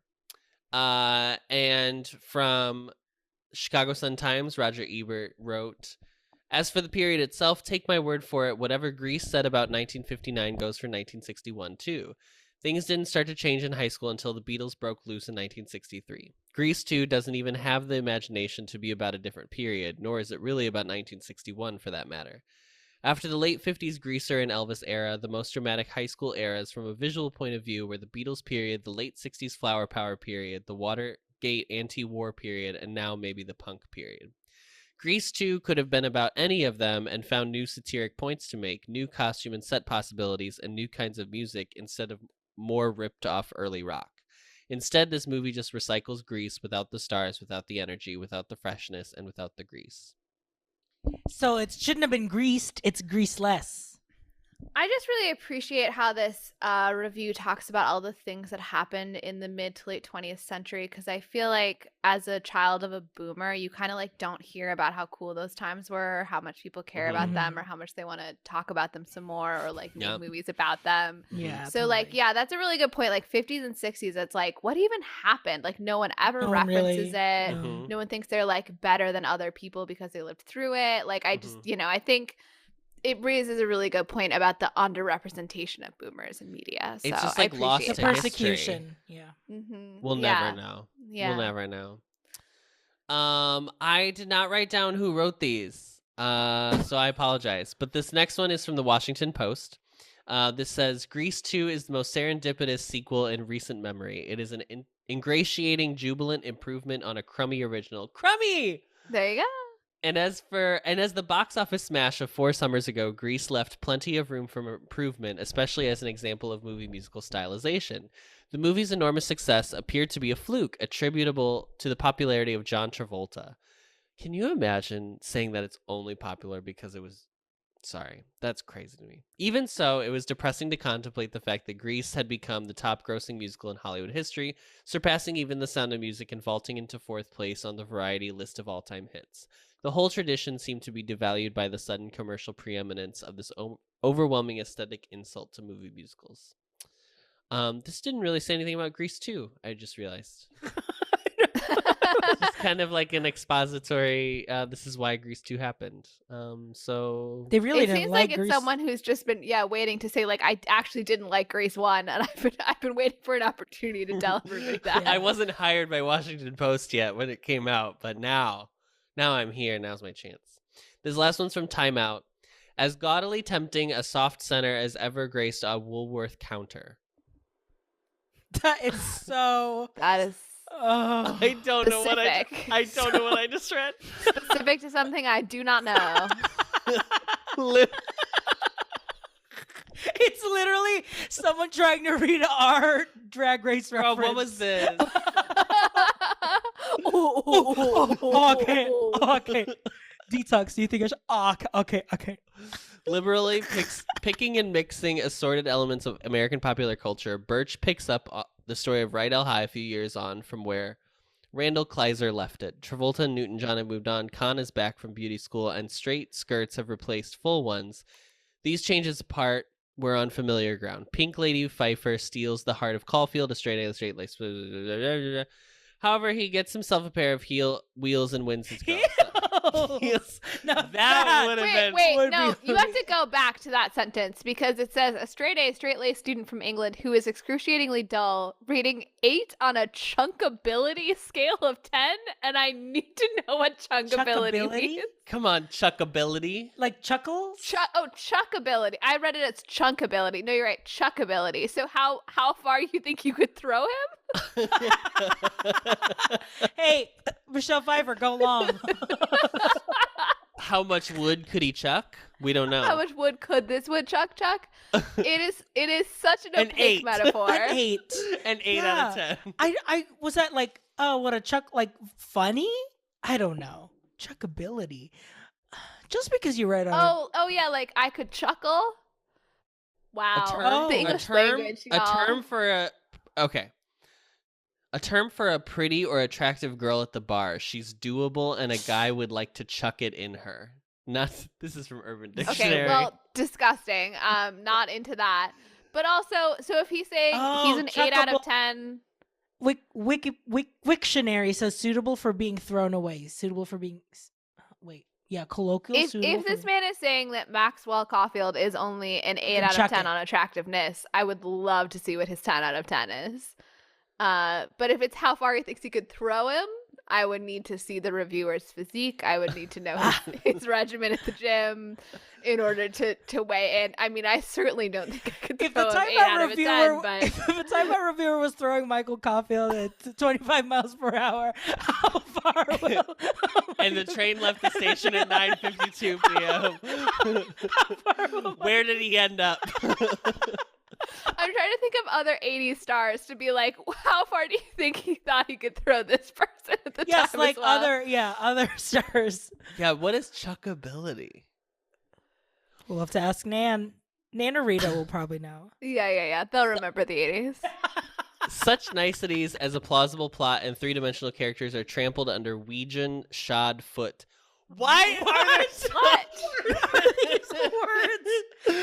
It's not just because it's late, right? We don't know. Shod foot, but sheer energy. Wouldn't this be hilarious if we read this over tomorrow when we're well rested? And oh, it just says, chuckability. Yeah, absolutely. I think it's a really good movie. No, it's like not, these words aren't even in it. It's just like somebody saying like, on the whole, I found it to be a really competently directed film. Yes. Like, Adam, what were you reading?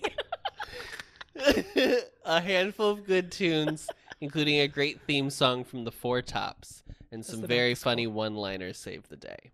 One-liner. Yeah. One-liner.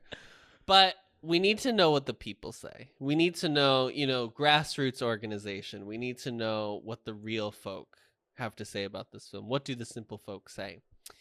Anika... That should be the name of the segment from now on. Yeah. Anika gave it 1 star and said, a movie for all the people who saw Grease and thought, if only this movie were worse. The reviews on this app are so great. It's so funny. This one I don't think is gonna read because it's more of a visual joke than an oral joke, but I'll still read it anyway. Joyce gives it 5 stars and says, Stephanie, feminist icon, independent woman, wouldn't change for nobody, didn't take anybody's shit, wore pants. Sandy Olsen. It's not an oral joke at all. It's not. Okay, Emily gave it 3.5 and said, I could describe the musical numbers to you, but you wouldn't believe me. That's great. I wish the bowling song was later. That was my like point really about out of the gate. Yeah, I think stacking the bowling song and reproduction right on top of each other was a mistake. I think if you switch some stuff around, they could have done. Yeah, sure. I wonder if the stage musical has the bowling song because they bowl again before Who's That Guy. Who's That Guy be the Act 1 finale? Because that's the big reveal. You leave off like what happens. It certainly felt like Act 1 ending. Yeah, in the movie. The bowling song could have been the pickup into that. My recollection from reading about the stage show is that it's almost more like a review. Like I don't know that they do the plot. I think they might just do the songs. Yeah, I don't know. Just a concert. Just a concert. Les Mis in concert. Yeah. Molly, what is your closer today? My closer is free association list of the hyper-specific aesthetic references that we would want to see in a 2000s nostalgia bait musical, but done with the vocal intonation of fashion photo reviews trend alerts. Jesus. This is our Ouijan shod foot. Yeah, we have listeners who are like, I've understood about 1/4 of those words. Well, we are gaudily tempting a soft center as ever graced a Woolworth counter on this podcast today. Really gilding the broccoli over here. These chuckable heads that we have. The chuckability of this closer is through the roof. I'm not willing to call myself chuckable until I have a better sense of what the word means. I will put a link to Fashion Photo Review in the references to this podcast so that our moms can watch it and have a sense of what we're referencing. Great. Okay, trend alert from 2000s. Jellies. Jellies. American That's more Eagle. mid, but yeah. Denim. Denim is I feel like every era. Yeah, But sure. Overabundance She was of an over, denim. capital D denim. Capital D denim. I feel like though, like I don't know, like 2000s nostalgia is more like, because I was gonna say it's Britney and Justin denim look, you know, like that specific full denim suit. Absolutely. I feel here's the difference. I think the early 2000s was like when denim was like you could also wear this out.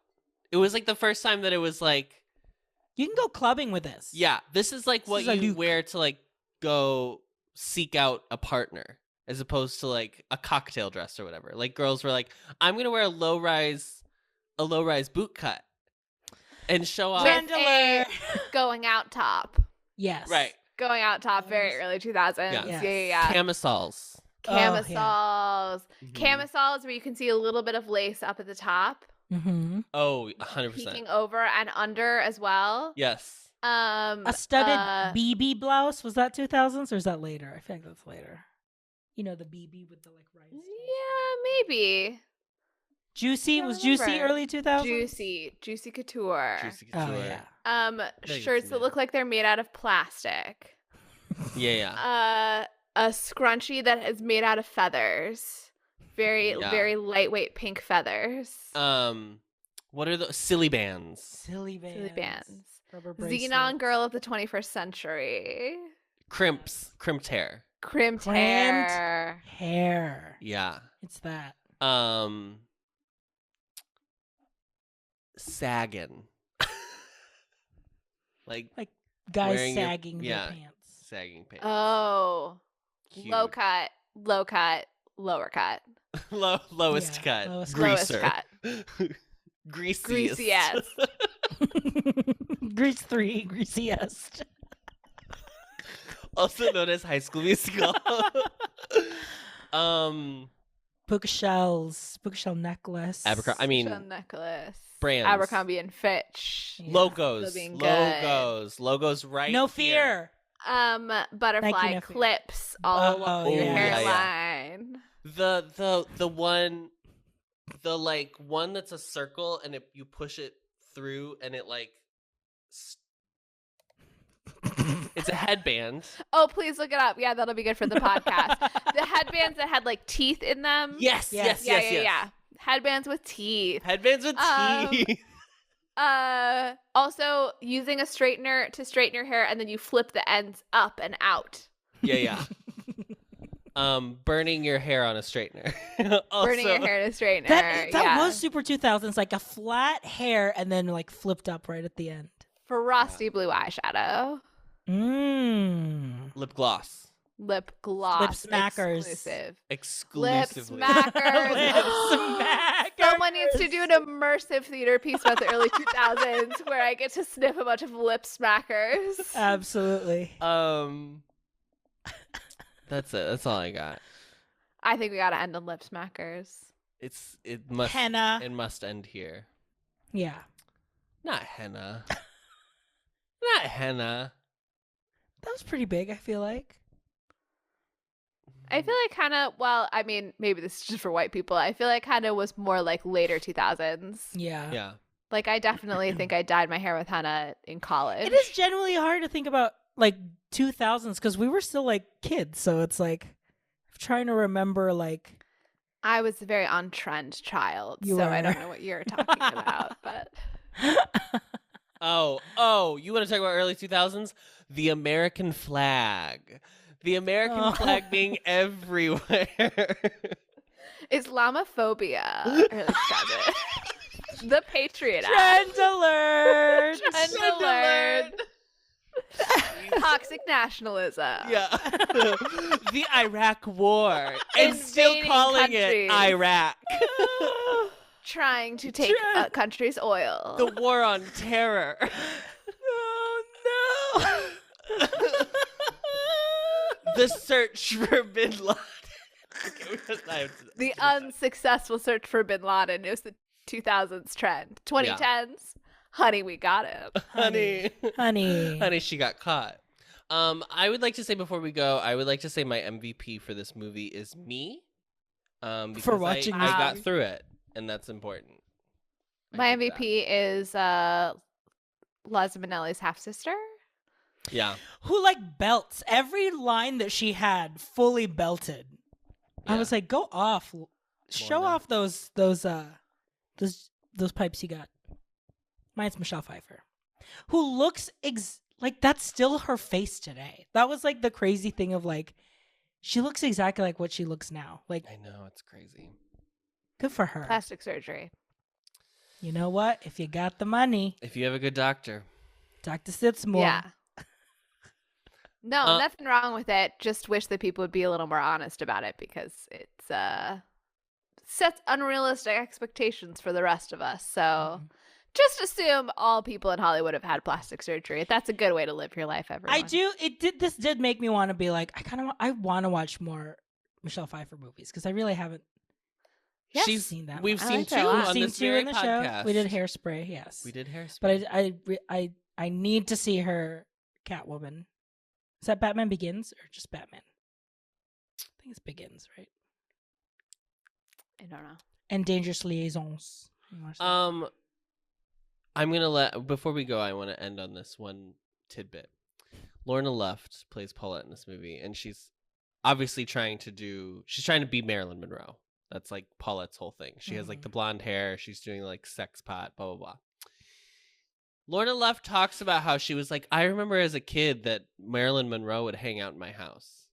And I was like, can you, just for a minute, imagine you are cast in a film in which you play a teenager who emulates Marilyn Monroe, and you have firsthand experience as knowing what Marilyn Monroe was like. And she very specifically was like, I wasn't trying to do a Marilyn Monroe impression, because that's, Paulette was not Marilyn Monroe, but she was like, but it was cool. And I was like, that's crazy to me. I'll cut that. Yep. Okay. I don't know. That's a fun story. Molly, sing the song that you know. Reproduction. Da, da, da, da, da, da. I don't know actually the rest of it. I just know that bit. Okay, bye. Reproduction. We don't know where the stamen is. Thank you for listening to the best revival of a podcast, Showgays. You can find us on social media. Adam is at Adam Noecker on Twitter. RJ is at RJ Food Rocks on Instagram. And Molly is at Molly Matiny on Instagram. This episode was edited and mixed by Adam Noecker. This has been an Ampliverse production. You can find our show page and more information at theampliverse.com. If you'd like to send us your own takes on the movie we just watched, reach out to us via email and we might read it aloud on the show. Our email is showgazemoviemusical@gmail.com. Don't forget to follow us on Apple Podcasts or wherever you find your podcasts. And as always, rate, review, and subscribe to help others find the show.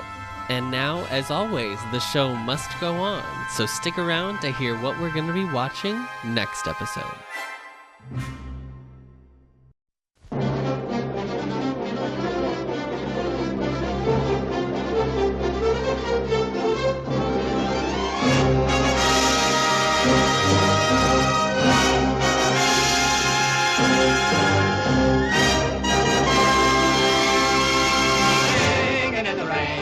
Singing in the rain, what a glorious feeling, we're happy again. We'll walk down the lane with a happy refrain and singing, just singing in the rain.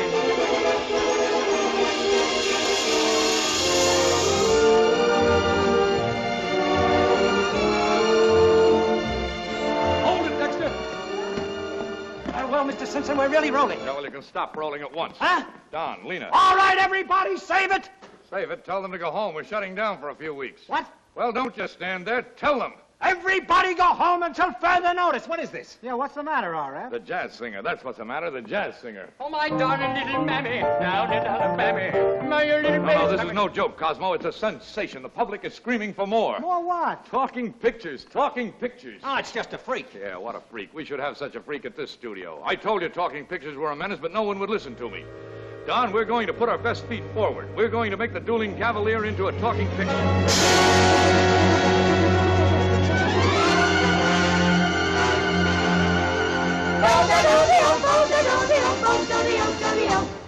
Beautiful girl, you're a lovely picture. You were meant for me. All I do is dream of you the whole night through. You're all my lucky charms.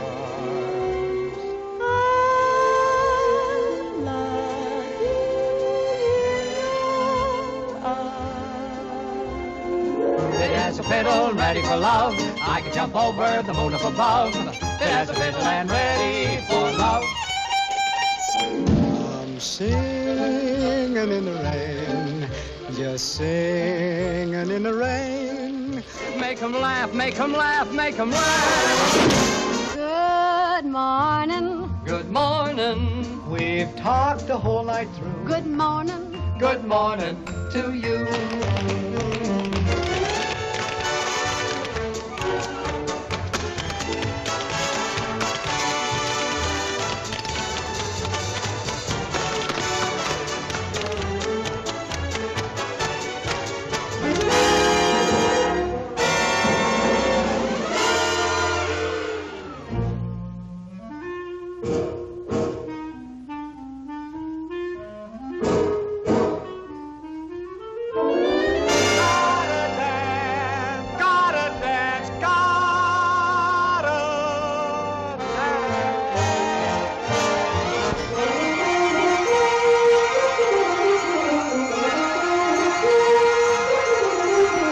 Broadway rhythm, it's got me. Everybody dance.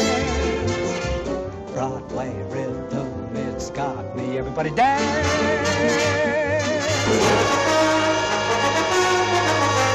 When I hear that happy beat, feel like dancing down the street.